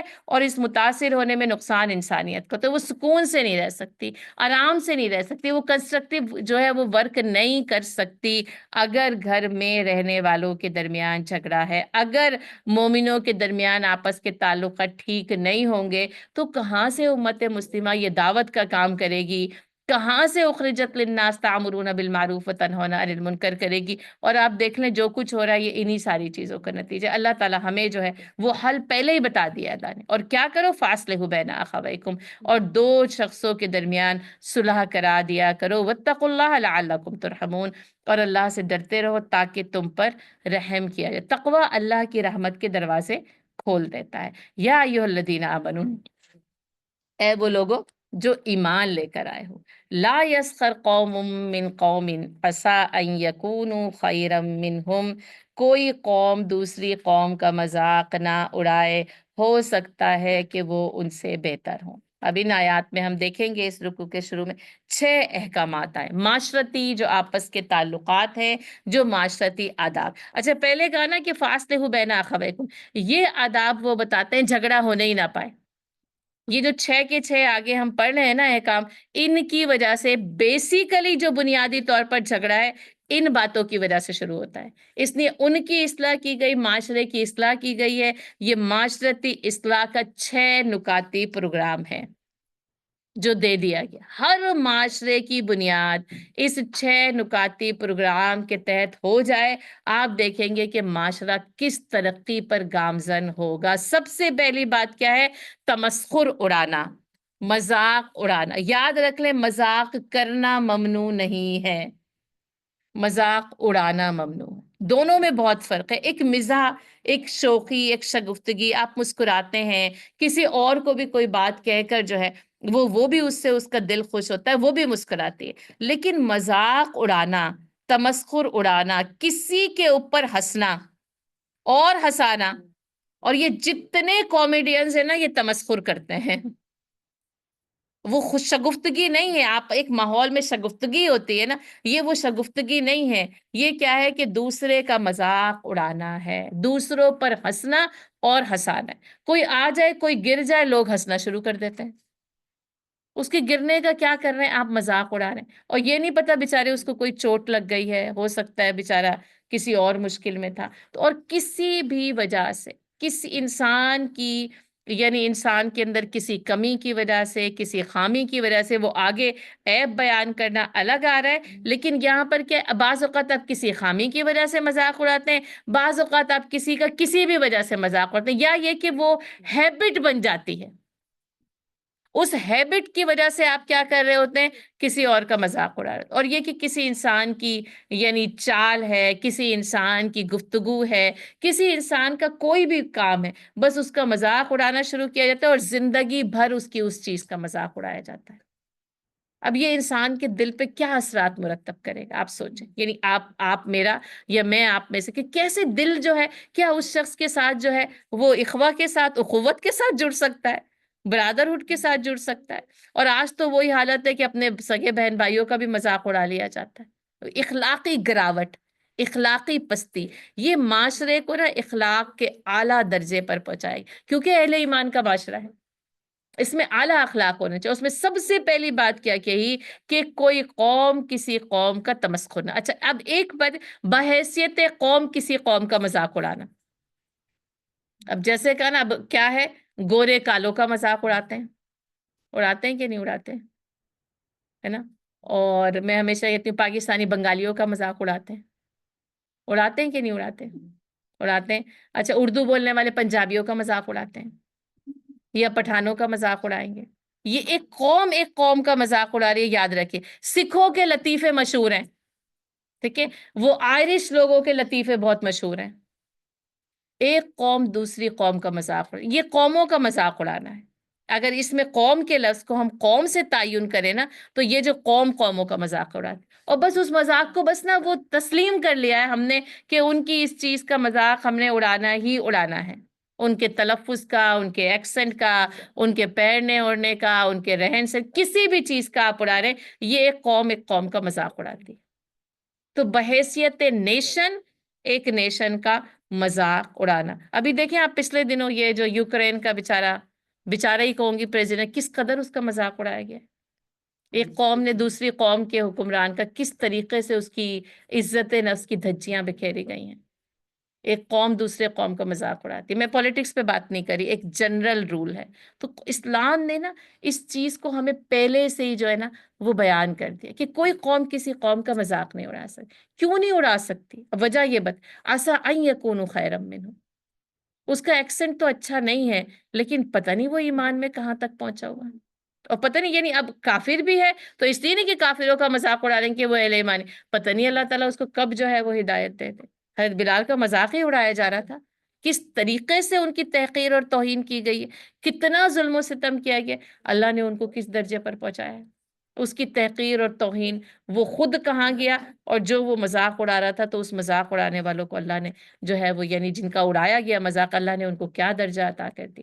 ہو سکتا ہے وہ ان سے بہتر ہو، ہمیں پتہ نہیں ہے کہ وہ خیر ان کے اندر کتنی ہے، اور عمل اور ایمان ان کا کتنا ہوگا، یا وہ ہدایت پر آ جائیں گے تو وہ کس درجے پر پہنچیں گے۔ وَلَا نِسَاءٌ مِّن نِسَاءٍ عَسَىٰ أَن يَكُنَّ خَيْرًا مِّنْهُنَّ۔ اب بات نہ عورتوں کی ہے، اور اس پر تو میں کہتی ہوں کہ کتابوں پر کتابیں لکھی گئی ہیں اور لکھی جا سکتی ہیں، کیونکہ اس معاملے میں عورتیں بہت آگے ہیں۔ اسی لیے اللہ نے الگ ذکر کیا، ورنہ قوم کے ساتھ عورت مرد دونوں شامل تھے، بات مکمل تھی، لیکن کیونکہ عورتوں میں یہ خرابی زیادہ پائی جاتی ہے، تو اللہ نے کہا اور نہ عورتیں دوسری عورتوں کا مذاق اڑائے، ہو سکتا ہے کہ وہ ان سے بہتر ہو۔ اچھا، اس نساء کا جب لفظ یہاں پر آیا تو مفسرین قوم کو مردوں کی قوم میں شمار کرتے ہیں کہ اور مرد مردوں کا مذاق نہ اڑائیں، ہو سکتا ہے کہ کوئی مرد ان سے بہتر ہو، اور عورتیں عورتوں کا مذاق نہ اڑائیں کیونکہ ہو سکتا ہے کہ وہ ان سے بہتر۔ ٹھیک، ایک کیا ہے، وہ قوم کے معنی میں لیا گیا کہ قوم کا مذاق نہ اڑائے نا، اور پھر اس قوم میں عورتیں مرد دونوں شامل ہیں، لیکن یہاں پر عورتوں کا ذکر الگ سے کرنا، خاص طور پر انگلی رکھو۔ جو عورتوں کو اعتراض تھا نا کہ ہمارے بارے میں قرآن کی آیت نازل نہیں ہوتی، تو اجر کے لیے بھی نازل ہو گئی اور اس بیماری کے لیے بھی نازل ہو گئی، یاد رکھیے گا کہ ہماری محفلیں اور مجلسیں اس تمسخر سے بھری ہوئی ہوتی ہیں، مردوں کی مجلس تو شاید وہ پولیٹکس ہوگا، اسپورٹس ہوگے، نیوز ہوں گی، جو بھی کچھ ہوگا، اور عورتوں کی مجلسیں ایک دوسرے پر مذاق اڑانے سے بھرپور ہوتی ہیں۔ اس نے کہا کہ عورتیں عورتوں کا مذاق نہ اڑائیں، کیونکہ جو ایک تو یہ کہ ایک ایک عورت دوسری عورت کا، لیکن یہاں جمع کے صیغے، جب جمع ہوتی ہیں، جب محفلیں اور مجلسیں ہوتی ہیں، تو ہم میں سے ہر ایک کو پتہ اس محفل اور مجلس میں کیا ہو رہا ہوتا ہے، دوسروں کا مذاق اڑایا جائے۔ یہ نہیں سوچتے کہ وہ ان سے بہتر ہو سکتے ہیں، ان کی ہر چیز کا، ان کے حلیے کا، ان کی سجاوٹ کا، ان کی پیشکش کا، ان کے بات کرنے کے انداز کا، حتیٰ کہ وہ کہاں کہاں ان کے آباء و اجداد تک پہنچ جاتے ہیں، اور پھر ان کا جو ہے وہ مذاق اڑایا جائے۔ یہ انسان کے نا اندر کی انتہائی پستی کی دلیل ہے کہ ایک شخص دوسری شخص کا، یا ایک عورت دوسری عورت کا، یا ہماری محفلیں اس اخلاقی گراوٹ کا شکار ہوتی ہیں۔ وَلَا تَلْمِزُوا أَنفُسَكُمْ، ہے نا، اور ایک دوسرے پر تانا زنی نہ کرو۔ اور آپ سورہ ہمزہ کو بھی یاد رکھیے گا، وَيْلٌ لِكُلِّ ہُمَزَةٍ لُمَزَةٍ، ہے نا، اور ہر تانا زن اور عیب گیر کے لیے ہلاکت ہے۔ دیکھیں، تو یہ جو لفظ ہوتا ہے نا، یہ ایک دوسرے پر تانا زنی کرنے کے لیے استعمال ہوتا ہے، اشارے کرنا ایک دوسرے پر اپنے الفاظ اور جملوں کے ذریعے، جس کو کہتے ہیں کہ کوئی تانا دے دینا کسی چیز کا، کوئی جس کو اس میں لکھا ہو، جسے کسی بھی حوالے سے نا پھپتیاں کسنا، کوئی ایک جو ہے وہ جس کو کہتے ہیں کہ ایک لفظ یا ایک جملہ ان کے لیے استعمال کرنا شروع کر دیتے ہیں، تو اس کا کوئی بھی انداز ہو سکتا ہے۔ اچھا، یہ اشارہ ہاتھوں سے بھی ہو سکتا ہے، آنکھوں سے بھی ہو سکتا ہے، زبان سے بھی ہو سکتا ہے، یعنی چہرے کی جنبش سے بھی ہو سکتا ہے، اور کلمات کے ذریعے بھی ہو سکتا ہے۔ وَلَا تَلْمِزُوا أَنفُسَكُمْ، ایک دوسرے پر تانا زنی نہ کرو۔ ایک تو یہ کہ اس میں حسب نسب پر تانا کرنے کو بیان کیا گیا، کہ عموماً کیونکہ وہ عرب کے اندر بھی وہ حسب نسب کا جو فخر و غرور تھا نا، وہ بڑا تھا، آج وہ ہمارے اندر بھی وہ پایا جاتا ہے۔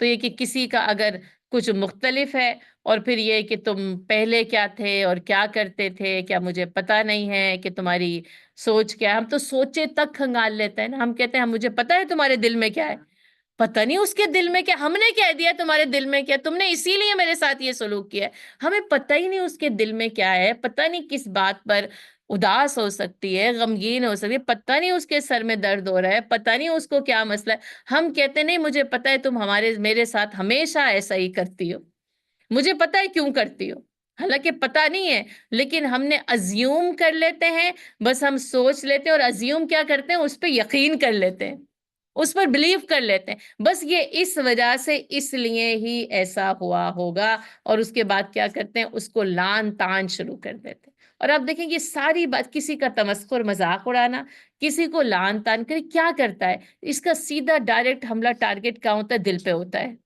دل پہ جا کر وہ بات اترتی ہے، ترازو ہو جاتی ہے دل میں جا کر، وہ نیزے کی یعنی تو بعد میں اسکن کو چھوتی ہے، اندر جا کر جو ہے نا وہ چبھ جاتی ہے اندر جا کر۔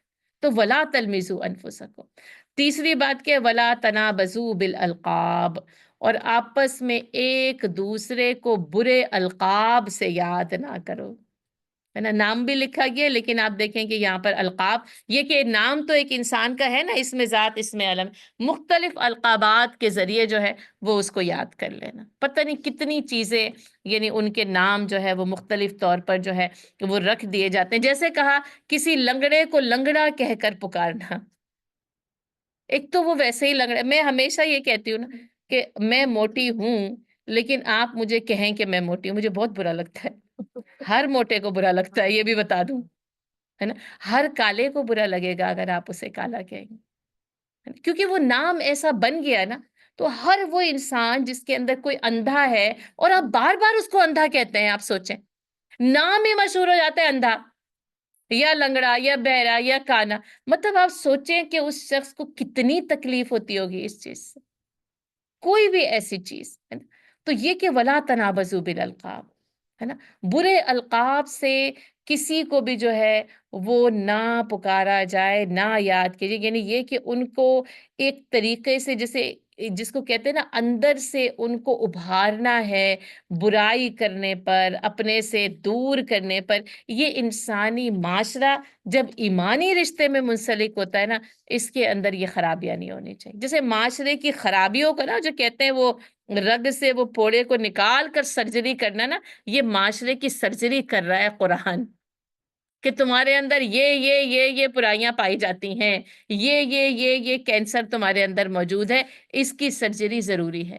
یہ نکل، اور یہ واقعی یہ کہ ہمارے معاشرے میں سرایت کر گئی ہیں یہ برائیاں، ہر گھر میں، ہر محفل میں، ہر مجلس میں ہمیں نا یہ برے القاب جو ہے وہ پتہ چلتے ہیں. وَلَا تَنَابَزُوا بِالْأَلْقَابِ، اور یہ لقب پھر کیا کرتا ہے؟ دل کے اندر جو ہے وہ صدمہ اور غم کی کیفیت پیدا کرتا ہے. اور اللہ تعالیٰ ہر ایک کی نا عزت نفس اور خودداری کا یہاں پر خیال کیا گیا، یاد رکھیں ہر شخص. اب فقیر کو آپ فقیر کہتے رہے، ایک تو وہ ہے ہی، اور پھر آپ کہیں یہ فقیر ہے، یہ فقیر آ گیا، تو کتنا وہ نا عجیب و غریب قسم کی جو ہے وہ باتیں لگتی ہیں. تو ہمیں ولا تنابزوا بالالقاب کیا کریں، کسی کو جو ہے نا وہ برے نام نہیں رکھنے چاہیے. اچھا محبت کے نام رکھے جا سکتے ہیں، یہ یاد رکھیے گا، ہے نا، یعنی محبت سے ناموں کی تبدیلی وہ جائز ہے، اور جس کو پکارا جائے نا وہ بھی اس پر راضی ہو گیا ہو، ہے نا. محبت سے آپ کسی کو کہتے فیٹ پکار رہے ہیں اور لیکن اس کو پسند نہیں ہے، تو وہ میں نے کہا نا کسی کو نہیں پسند ہوتا تو پھر نہیں پکارا جائے گا. صحیح ہے؟ لیکن اگر کوئی اس نام پر راضی ہو جاتا ہے، اور اچھے نام رکھے جا سکتے ہیں، جیسے نبی صلی اللہ علیہ وسلم حضرت عائشہ کو عائش کہہ کر پکارا کرتے تھے، ہے نا. کسی کو ابا ہر کہہ دیا، ابو ہریرہ، ہے نا، ایک محبت کا نام تھا. علی رضی اللہ تعالیٰ کو کیا کہا جب مسجد نبی میں لیٹے ہوئے؟ اے ابو تراب اٹھو، ہے نا. ان کا لقب ابو تراب ہی پڑ گیا، اور کہا سب سے زیادہ ان کو اپنا یہی لقب پسند تھا کہ مٹی کے باپ. اب عام طور پر دیکھیں وہ مٹی کے باپ، وہ بلی کا باپ، لیکن ان کو وہ پسند آیا، محبت سے آپ نے کسی کو کہا تو بس ٹھیک ہے، اس نے بھی پسند کیا اور انہوں نے اسی کو جو ہے وہ رکھنا پسند کر لیا نا. تو یہ کہ محبت کے ساتھ رکھنا یہ ممنوع نہیں ہے، لیکن یہ کہ جو اب بچہ اگر چھوٹا تھا آپ پکار، بڑا ہو گیا اب اسے وہ نام اچھا نہیں لگتا تو اب چھوڑ دینا پڑے گا. میں آپ کو یہ بات بتاؤں، بے شک آپ کو عادت پڑ گئی. اب وہ کہتا ہے امی میرے دوستوں کے سامنے نا مجھے یہ نہیں بولا کریں، تو مت بولیں، اس کی اپنی ایک عزت نفس ہے. آپ کہتے ہیں لو اب ہم نے تو اتنی محبت سے اور ہمیں تو عادت ہو گئی ہے، نہیں اب اس کو چینج کر دینا پڑے گا، کیونکہ اللہ تعالیٰ یہی حکم دے رہا ہے. اس کی جب ہم تفصیلات میں جائیں گے نا تو یہی چیز جو ہے وہ ہمیں پتہ چلتی ہے.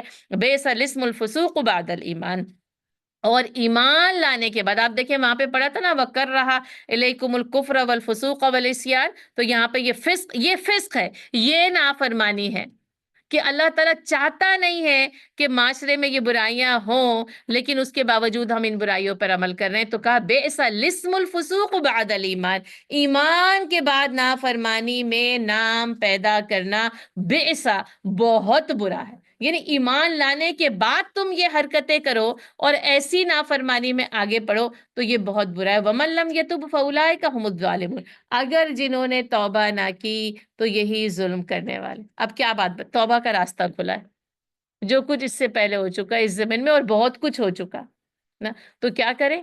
توبہ کریں. اب دیکھیں شہر التوبہ ہے یہ رمضان المبارک، اس میں توبہ قبول کی جاتی ہے. جتنی زیادہ یہ شہر المغفرہ ہے، یہ شہر الغفران ہے، مغفرت کا مہینہ.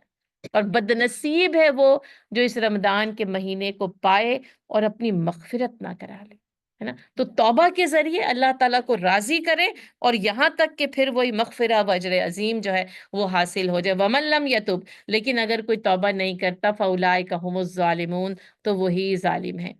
یہ 3 تھے، اور یہاں پہ 3 اور مزید جو ہے وہ آ رہے ہیں. یا ایھا الذین آمنوا اجتنبوا کثیرا من الظن. اچھا علماء کرام نے کہا وہ 3 علی الاعلان ہوتے ہیں، اور یہ 3 پیٹھ پیچھے ہوتے ہیں.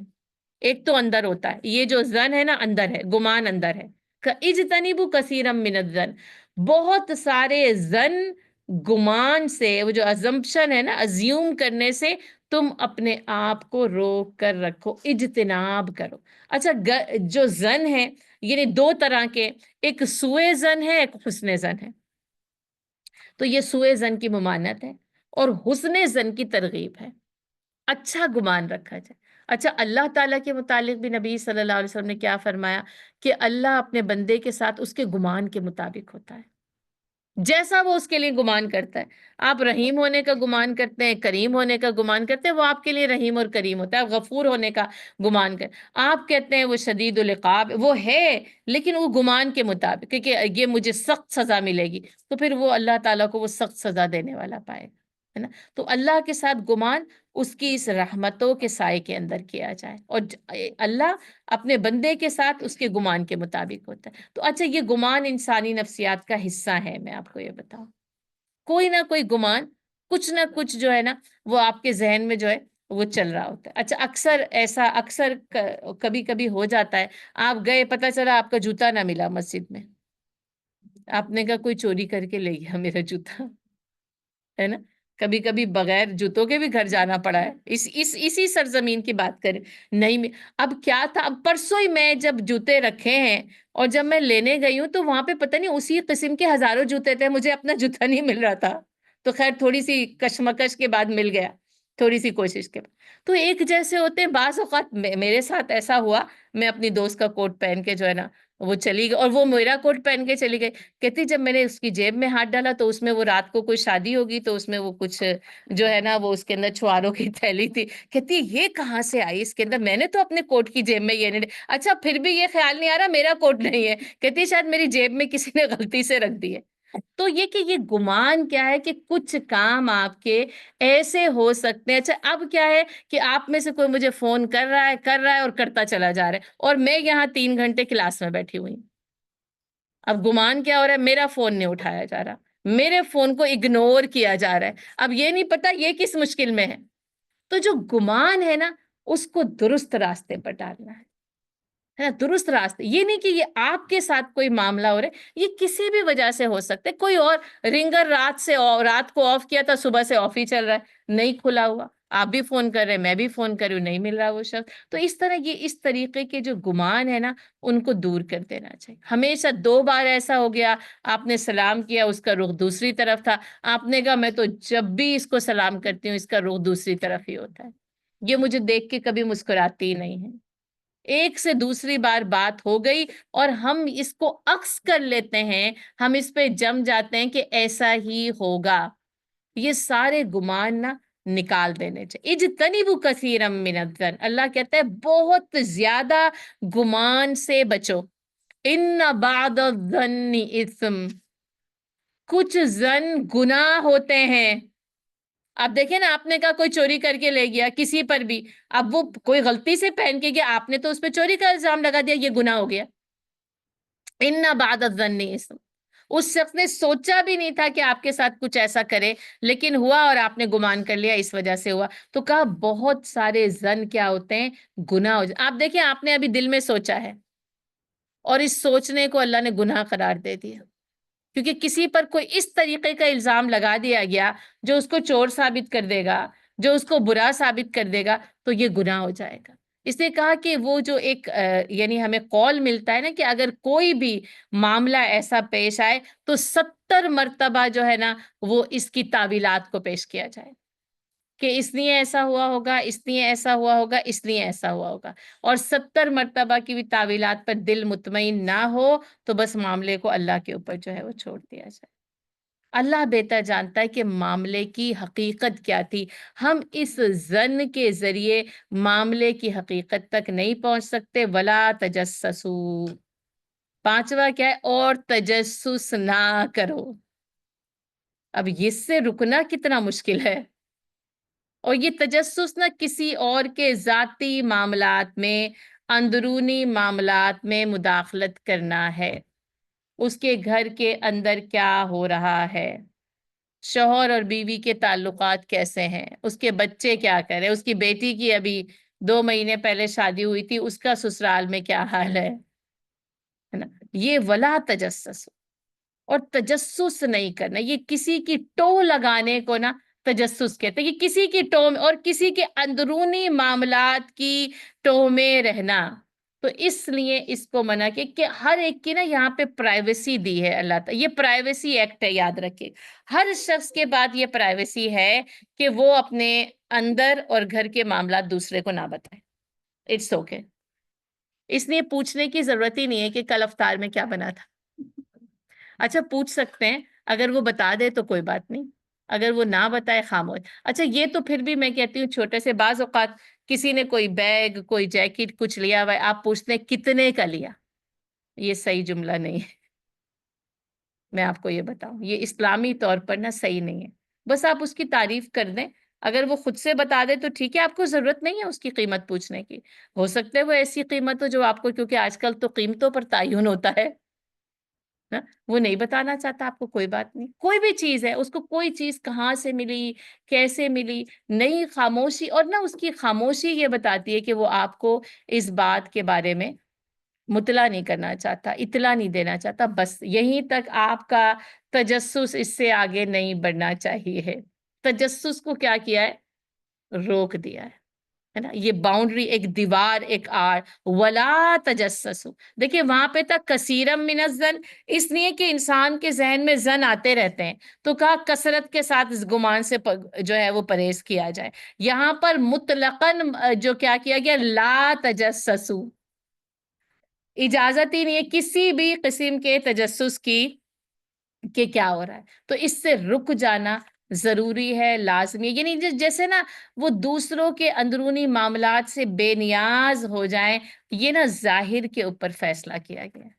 آپس کی ہر انسان کو جو ہے وہ اپنا پرائیویسی ایکٹ، جو ایڈلٹ ہو جاتا ہے نا، اس کو اللہ تعالیٰ نے ایک پرائیویسی، آپ کی اپنی بیٹی یا بیٹا اگر آپ کو کوئی چیز نہ بتانا چاہیں، وہ ایڈلٹ ہو گئے ہیں، ٹھیک ہے، تو آپ کو اجازت نہیں ہے کہ آپ ان سے وہ چیز کو حاصل کریں جو وہ آپ کو بتانا نہیں چاہتے. میں یہ نہیں کہہ رہی کہ آپ تربیت نہیں کریں گے، میں یہ نہیں کہہ رہی کہ آپ نظر، وہ تربیت آپ نے کب تک کرنی ہے؟ جب تک کہ وہ ایڈلٹ نہ ہو جائیں. اگر آپ نے وہ 18 سال ضائع کر دیے، یو آر ڈن، ہے نا. آپ نے 18 سال تو تربیت کی نہیں، اب آپ 19 سال کی عمر میں آ کر تربیت کرنا چاہ رہے ہیں، بہت مشکل کام ہے. یاد رکھیے، آپ نے تربیت کی، اور پھر دیکھیں آپ ہر ایک شخص کے پاس کچھ لمحات اس کی پرائیویسی کے اس کے ساتھ ہونے چاہیے نا. پھر وہی آپ داروغہ نہیں بنائے گئے ہیں، آپ کے پاس پہنچانا، تربیت کرنا، ان کو گائیڈ کرنا. آپ کو نظر آ رہا ہے کچھ غلط ہو رہا ہے، آپ گائیڈ کریں.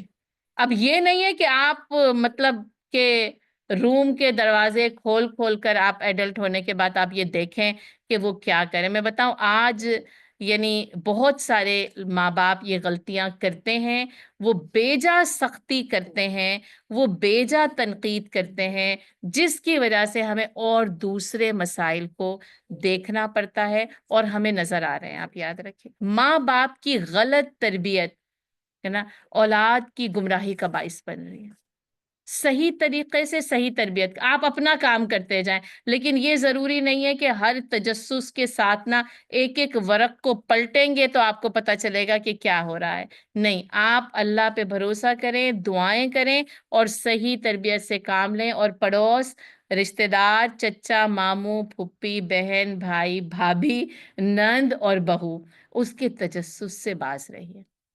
ولا تجسس، تجسس کی ضرورت نہیں ہے، معاملہ ظاہر کی بنیاد پر جو ہے وہ قائم کیا جائے. ولا یغتب بعضکم بعضا. اور یہ جو ہے نا یہ والا جو جس کو کہتے ہیں نا کہ سرجری تو اتنی ضروری ہے نا، یہ غیبت ایسے محفلوں میں سب سے زیادہ ایک کی دوسرے کے پیٹھ پیچھے برائی، یہ غیب سے ہے نا، یؤمنون بالغیب. اور یہ غیبت کیا ہوتی ہے؟ پیٹھ پیچھے ہوتی ہے. اچھا، تجسس پیٹھ پیچھے ہوتا ہے، زن بھی پیٹھ پیچھے ہوتا ہے. یہ تینوں پیٹھ پیچھے ہیں، اور وہ جو تین ہے نا سامنے، تمسخر سامنے ہے، پھر وہ انفس کو لان تان کرنا سامنے ہے، القاب ولا تنابزوا بالالقاب سامنے لقب سے پکارا جا رہا ہے. اور یہ تین جو ہے وہ پیٹھ پیچھے کی جانے والی برائیاں ہیں، جس میں غیبت سب سے زیادہ عام ہے، جس کو غیبت سمجھا ہی نہیں جاتا ہے. نبی صلی اللہ علیہ وسلم نے فرمایا الغیبت اشد من الزنا، غیبت زنا سے زیادہ سخت ہے، زیادہ شدید ہے. اب دیکھیں اس عمل پر فوجداری جرم ہے، 100 کوڑے ہیں، رجم کر دینے کی سزا ہے، اور غیبت پر کوئی سزا نہیں مقرر کی گئی ہے. دیکھیں لیکن یہ کیا ہے؟ اسلامی معاشرے کی وہ برائیاں ہیں جو آپس میں ایک دوسرے کی برائیاں کرتے کرتے معاشرہ کیا ہوتا ہے، بس برائیوں کو بیان کرنے والا بن جاتا ہے۔ اس سے برائیاں جو ہے وہ پھیلتی ہیں، اور یہ کہ آپ کو پتہ ہی ہے کہ آگے جو بات ہے اس کو پڑھ لیتے ہیں اور پھر اس پر مزید بات کر ایحب احدکم ان یاکل لحم اخیہ میتا فکرہتموہ، کیا تم میں سے کوئی یہ پسند کرتا ہے کہ اپنے مردہ بھائی کا گوشت کھائے اور تم اس کام کو فکرہتم؟ اب دیکھیں یہ کراہت ہے۔ اس وقت جو میں کہا نا وَكَرَّ إِلَيْكُمُ الْكُفْرَ وَالْفُسُوقَ وَالْعِصْيَانَ، یہ کراہت ہے۔ اب دیکھیں تصور کتنا محال ہے۔ ایک تو اللہ تعالیٰ نے مردار کا گوشت کھانے سے منع کر دیا، جانور بھی مردار ہو نہیں کھا سکتے، انما حرم علیکم المیتہ، اللہ نے مردار کا گوشت کھانا تم پر حرام کر۔ دوسرا، انسان کا گوشت کھانا حرام ہے، یہ دوسری حرمت آ گئی۔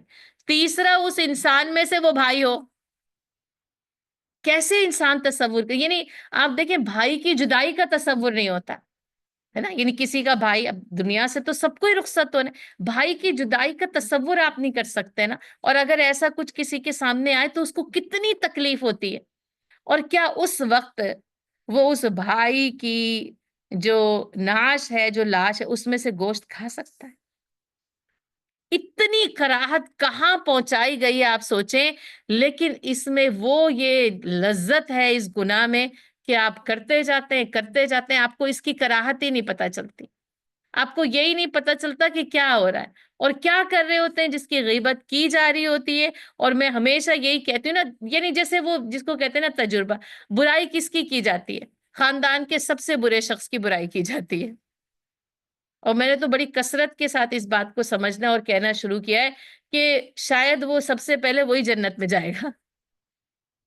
خاندان کے سارے اچھے افراد کی نیکیاں لے کر وہ برا آدمی پہلے جنت میں پہنچا ہوگا، اور اچھے افراد جو اپنے آپ کو اچھا سمجھ کر اس کی برائیاں کہتے ہیں، ابھی دروازے پہ کھڑے ہوں گے۔ کیونکہ ہوتا کیا ہے، جب آپ کسی کی برائیاں کرتے ہیں تو آپ اپنی نیکیاں اس کو دیتے ہیں، ہے نا، اور پھر اس کے گناہ اپنے سر لیتے ہیں آپ، تو وہ تو سارے اچھے افراد کی نیکیاں سمیٹ کر لے جائے گا۔ اس لیے وہ پتہ چلتا ہے نا، امام بخاری رحمت اللہ علیہ کا قول ہے، اگر میں برائی کرتا تو اپنی ماں کی کرتا، اگر میں کسی کی غیبت بیان کرتا تو اپنی ماں کی غیبت بیان کرتا۔ ماں کی غیبت نہیں ہوتی، ساس کی ہوتی ہے نا؟ ماں کی غیبت کہاں کرتے ہیں؟ محبت ہے نا، پیار اتنا ہو سکتا ہے، ویسے کچھ کہا بھی نہیں جا سکتا، ہو سکتا ہے ماؤں کی بھی غیبت ہو ہی جاتی ہو پیٹ پیچھے، لیکن آپ دیکھیں کیوں کہا؟ اس لیے کہ میری نیکیاں میری ماں کو ملتی، اس لیے کہ میری ماں کو جو ہے نا وہ میری نیکیاں ملتی۔ امام ابو حنیفہ رحمت اللہ علیہ کا مشہور واقعہ ہے کہ ایک شخص بازار میں ان کو برا بھلا کہہ رہا تھا، اور لوگوں نے آ کے بتایا کہ وہ پیٹ پیچھے آپ کی برائیاں بیان کر، کہا ایک تھال میں اشرفیاں بھر کر اس کے گھر پہ روانہ کی کہ اپنی نیکیاں مجھے دینے کا بہت بہت شکریہ۔ آپ سوچیں کتنا ان کا ایمان اور درجہ، اسی لیے تو امام اعظم ابو حنیفہ بنتا ہے نا، کہا کہ اپنی نیکیاں مجھے دینے کا بہت بہت شکریہ، اس کی اصلاح بھی کی آپ دیکھیں، اور اس کو یہ بتایا کہ تمہاری نیکیاں مجھے مل گئیں۔ تو ہم واقعی میں ہم جب غیبت کر رہے ہوتے ہیں، اور پتہ نہیں ہم کتنی چھوٹی چھوٹی، میں کہتی ہوں قطرہ قطرہ کر کے، ذرہ ذرہ کر کے تو کچھ نیکیاں کما پاتے ہیں ہم، اور وہ فوراً ایک ہی نشست میں اس کو دے دی ہم نے اپنی ساری نیکیاں، وہ مالا مال ہو گیا، ہے نا۔ اور پھر جب دیکھیں جائیں گے وہی کہ کون مفلس ہے، تو کہا کہ جس کے پاس دینار و درہم نہیں ہے، اللہ کے رسول ہم تو اسی کو غریب مفلس سمجھتے ہیں، کہا کہ نہیں، میری امت کا مفلس وہ نہیں ہے جس کے پاس درہم و دینار نہیں ہے، بلکہ میری امت کا مفلس وہ ہے جو قیامت کے دن پہاڑوں جیسی نیکیاں لے کر آئے گا، لیکن اس نے کسی کی برائی کی ہوگی، کسی کا حق مارا ہوگا، کسی پر ظلم کیا ہوگا، اور وہ ساری کی ساری نیکیاں اب اس دن بھی، وہ تو وہاں تو نیکیوں کا حساب کتاب ہے نا، وہاں تو درہم اور دینار کی کرنسی چلے گی نہیں، اور وہ اس کی ساری نیکیاں ان لوگوں کو دے دی جائیں گی، اور ابھی بھی لوگوں کے حق باقی ہوں گے تو پھر ان کے گناہ لے کر اس شخص کے اوپر ڈال دیے جائیں گے۔ پہاڑوں جیسی نیکیاں لے کر جانے والا اپنی نیکیوں کو وہاں تقسیم کر دے گا اور دوسروں کے گناہوں کا بوجھ اٹھا لے۔ کیا ہم میں سے کوئی اس بات کا تصور بھی کر سکتے، اور کیا اس بات کا متحمل ہو سکتے ہیں ہم کہ ہم دوسروں کے گناہوں کا برڈن اٹھا لیں؟ اپنی نیکیاں تو دے ہی دیں جو کہ پتہ نہیں کتنی مشکلوں سے ہم نے کی تھی، شیطان نے، نفس نے، معاشرے نے، حالات نے قدم قدم پہ روکا تھا، اور ہم وہ نیکیاں کرنے پر قادر ہو سکے تھے، اور وہ ہم ایسے شخص کو دے دیں جو واقعتاً برا ہے یا ہم جسے برا سمجھتے ہیں۔ تو وَلَا يَغْتَبْ بَعْضُكُمْ بَعْضًا، کہ تم میں سے کوئی کسی کی برائیاں بیان نہ کرے. کیا تم اس بات کو پسند کرتے ہو کہ تم اپنے مردہ بھائی کا گوشت کھاؤ؟ تم اس بات سے فخر ہے تمہیں، اور تم اس بات سے کراہت کرتے ہو. واتقوا اللہ، اور اللہ سے ڈرتے رہو. ان اللہ تواب الرحیم، اور اللہ توبہ قبول کرنے والا اور رحم کرنے والا. اب اس سے میں کہا کیا جا رہا ہے؟ توبہ کر لی جائے، پلٹ جایا جائے، ہے نا. اور وہاں تھا وَمَن لَّمْ يَتُبْ فَأُولَٰئِكَ هُمُ الظَّالِمُونَ، اور یہاں پر صرف اللہ نے اپنی صفت تواب بتا کر یہ بتایا ہے کہ جتنی بھی خطائیں تم سے اس جرم میں ہو گئی ہیں، تم بس کیا کرو؟ اللہ کے حضور رجوع کرو، توبہ کرو.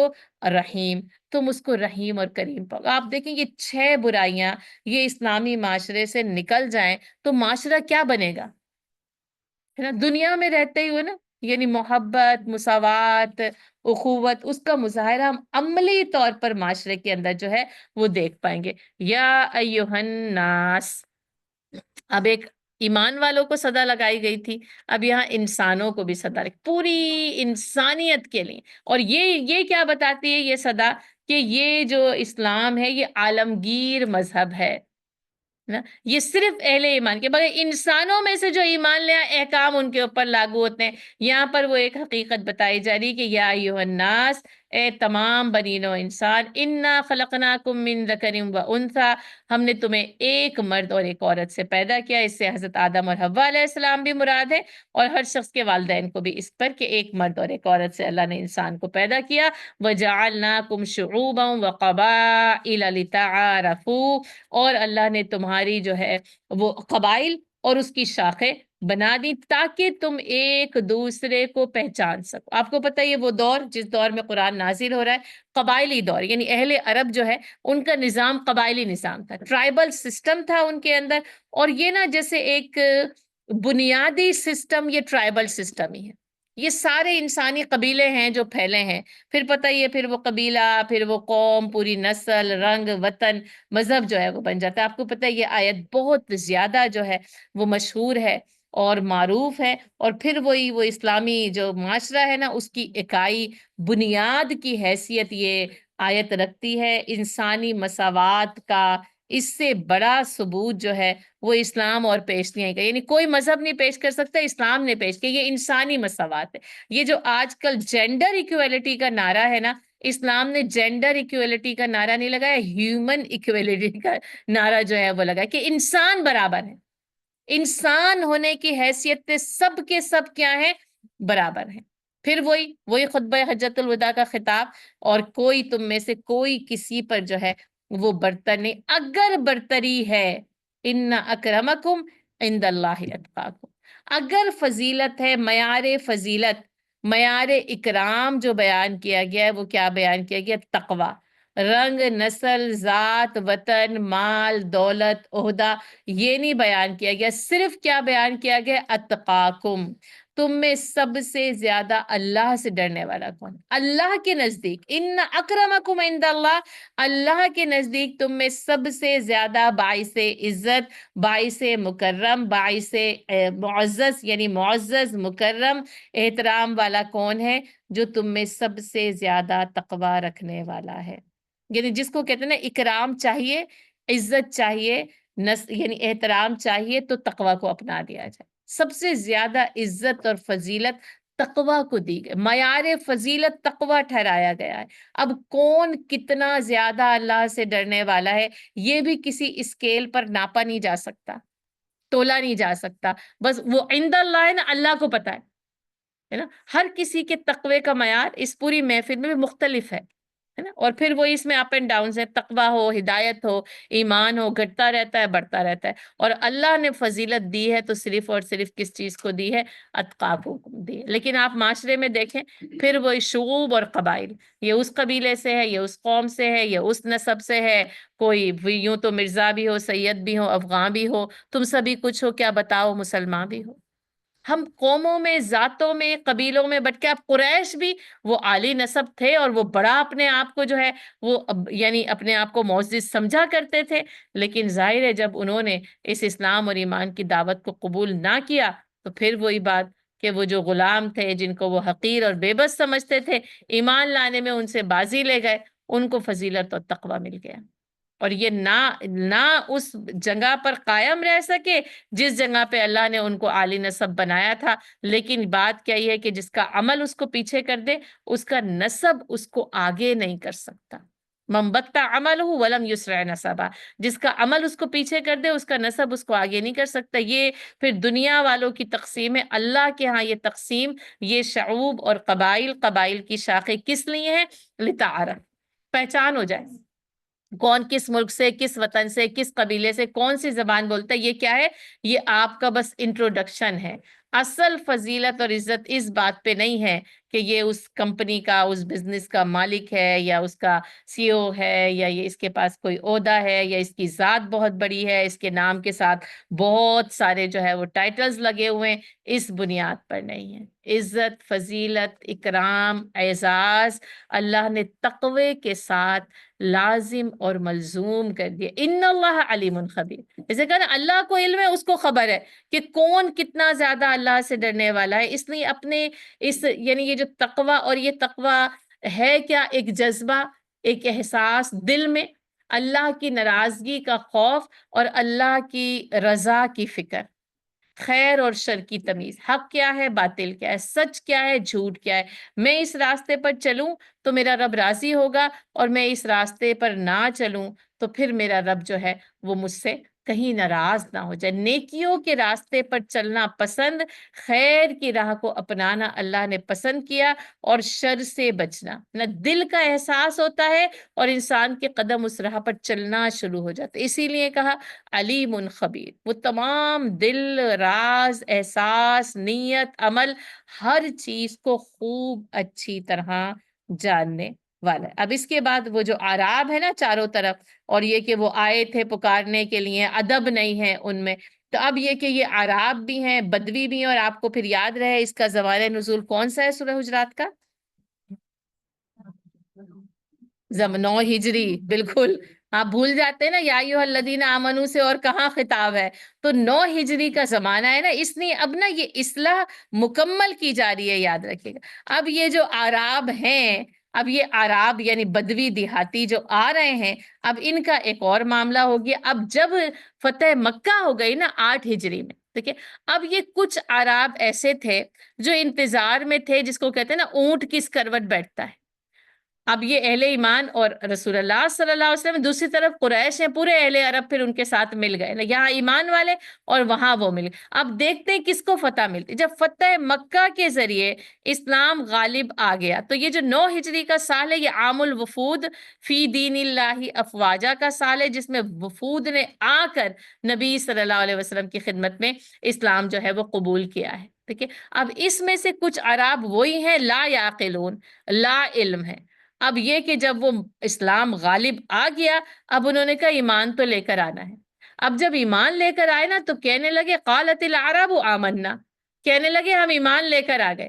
اب یہ کیا تھا کہ یہ ذرا اپنا جو ہے نا وہ کہا جا رہا تھا ہم ایمان لے کر آ گئے، یعنی اپنی اہمیت جتائی جا رہی تھی کہ ہم تمہارے اوپر ایمان لے کر آ گئے نا. تو اللہ تعالیٰ کیا کہتے ہیں قل لم تؤمنوا، ان سے کو تم ایمان نہیں لے کر آئے، ولیکن قولوا اسلمنا، بلکہ ان سے کہو کہ ابھی تو ہم اسلام میں داخل ہوئے ہیں.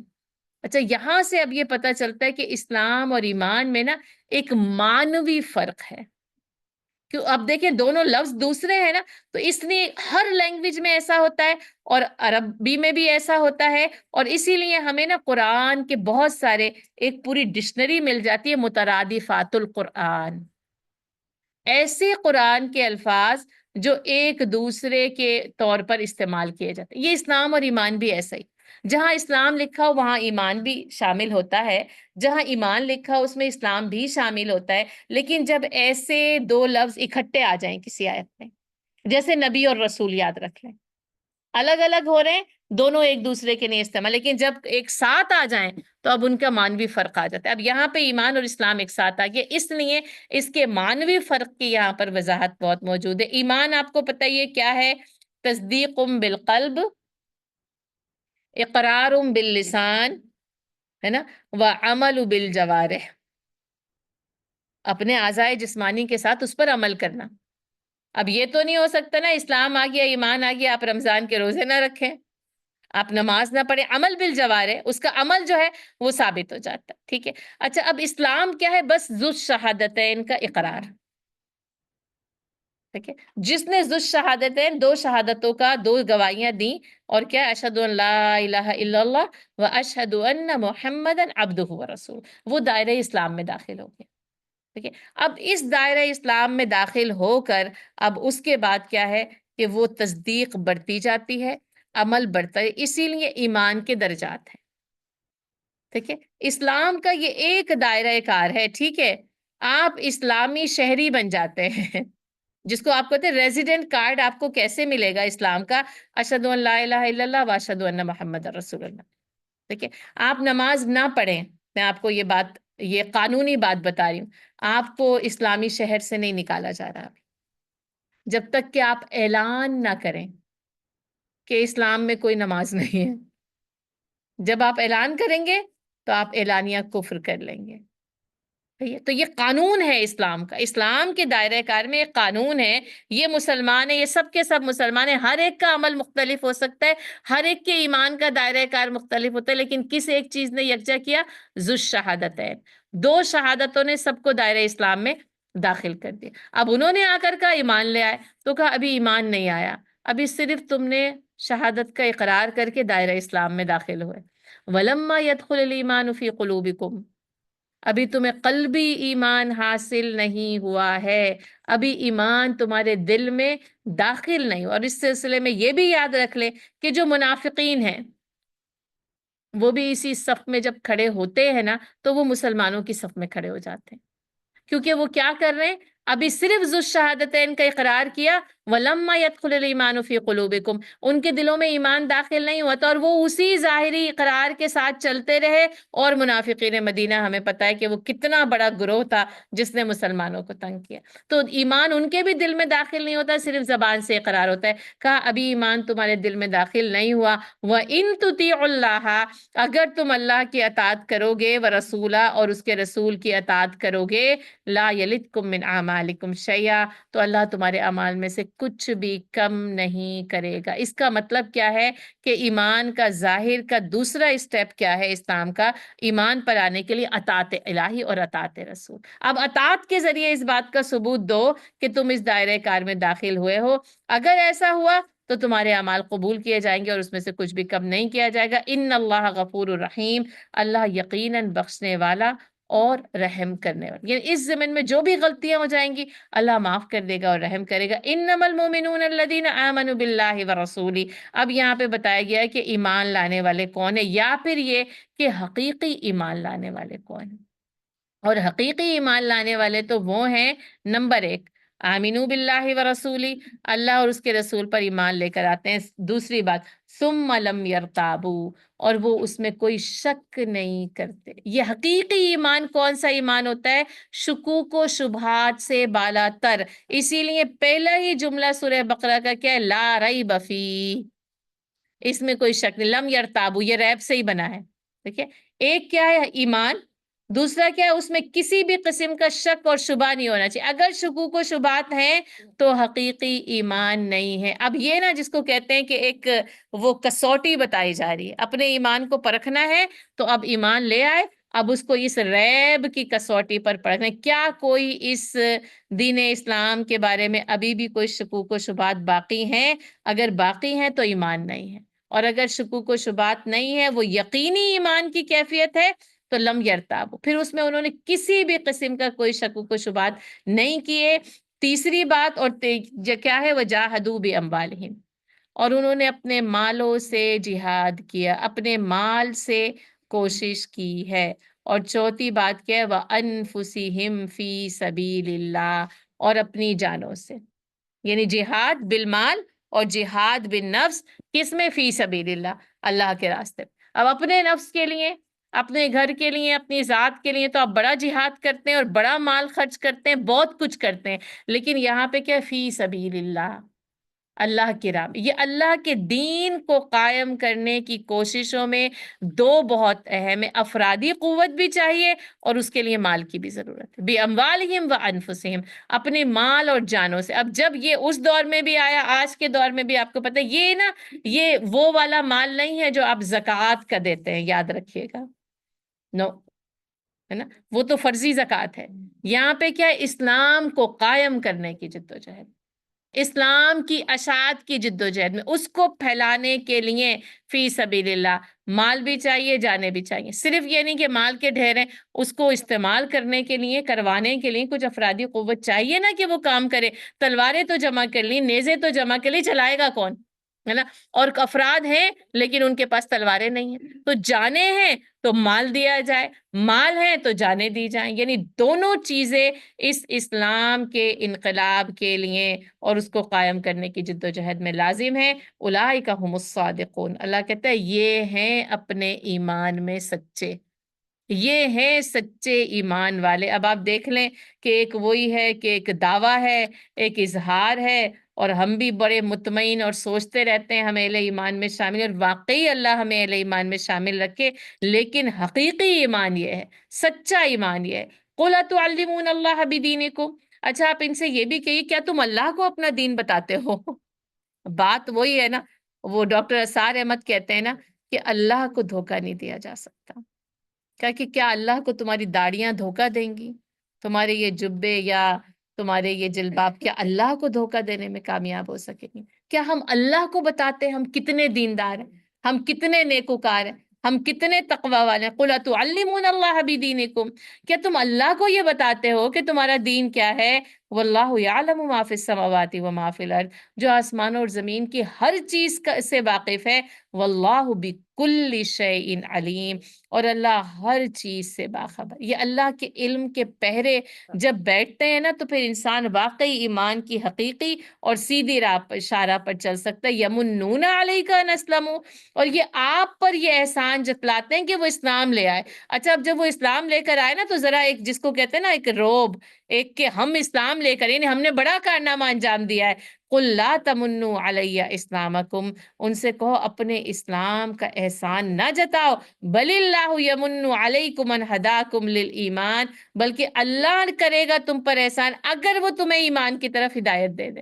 یعنی اگر تم اسلام سے ایمان کا سفر طے کر لو تو پھر تمہیں اللہ کا احسان مند ہونا چاہیے۔ یہ اللہ کا احسان ہے کہ اللہ ایمان والا بنا دے اور حقیقی ایمان والوں میں شامل کر لے، ان کنتم صادقین، اگر تم اپنی بات میں سچے ہو۔ ان اللہ یعلم غیب السماوات والارض، اللہ آسمان اور زمین کی سب پوشیدہ چیزوں کو جانتا ہے۔ واللہ بصیر بما تعملون، اور جو کچھ تم کر رہے ہو اللہ اسے دیکھ رہا ہے۔ تو انشاءاللہ پھر سورہ قاف جو ہے وہ اس کے بعد شروع کرتے ہیں۔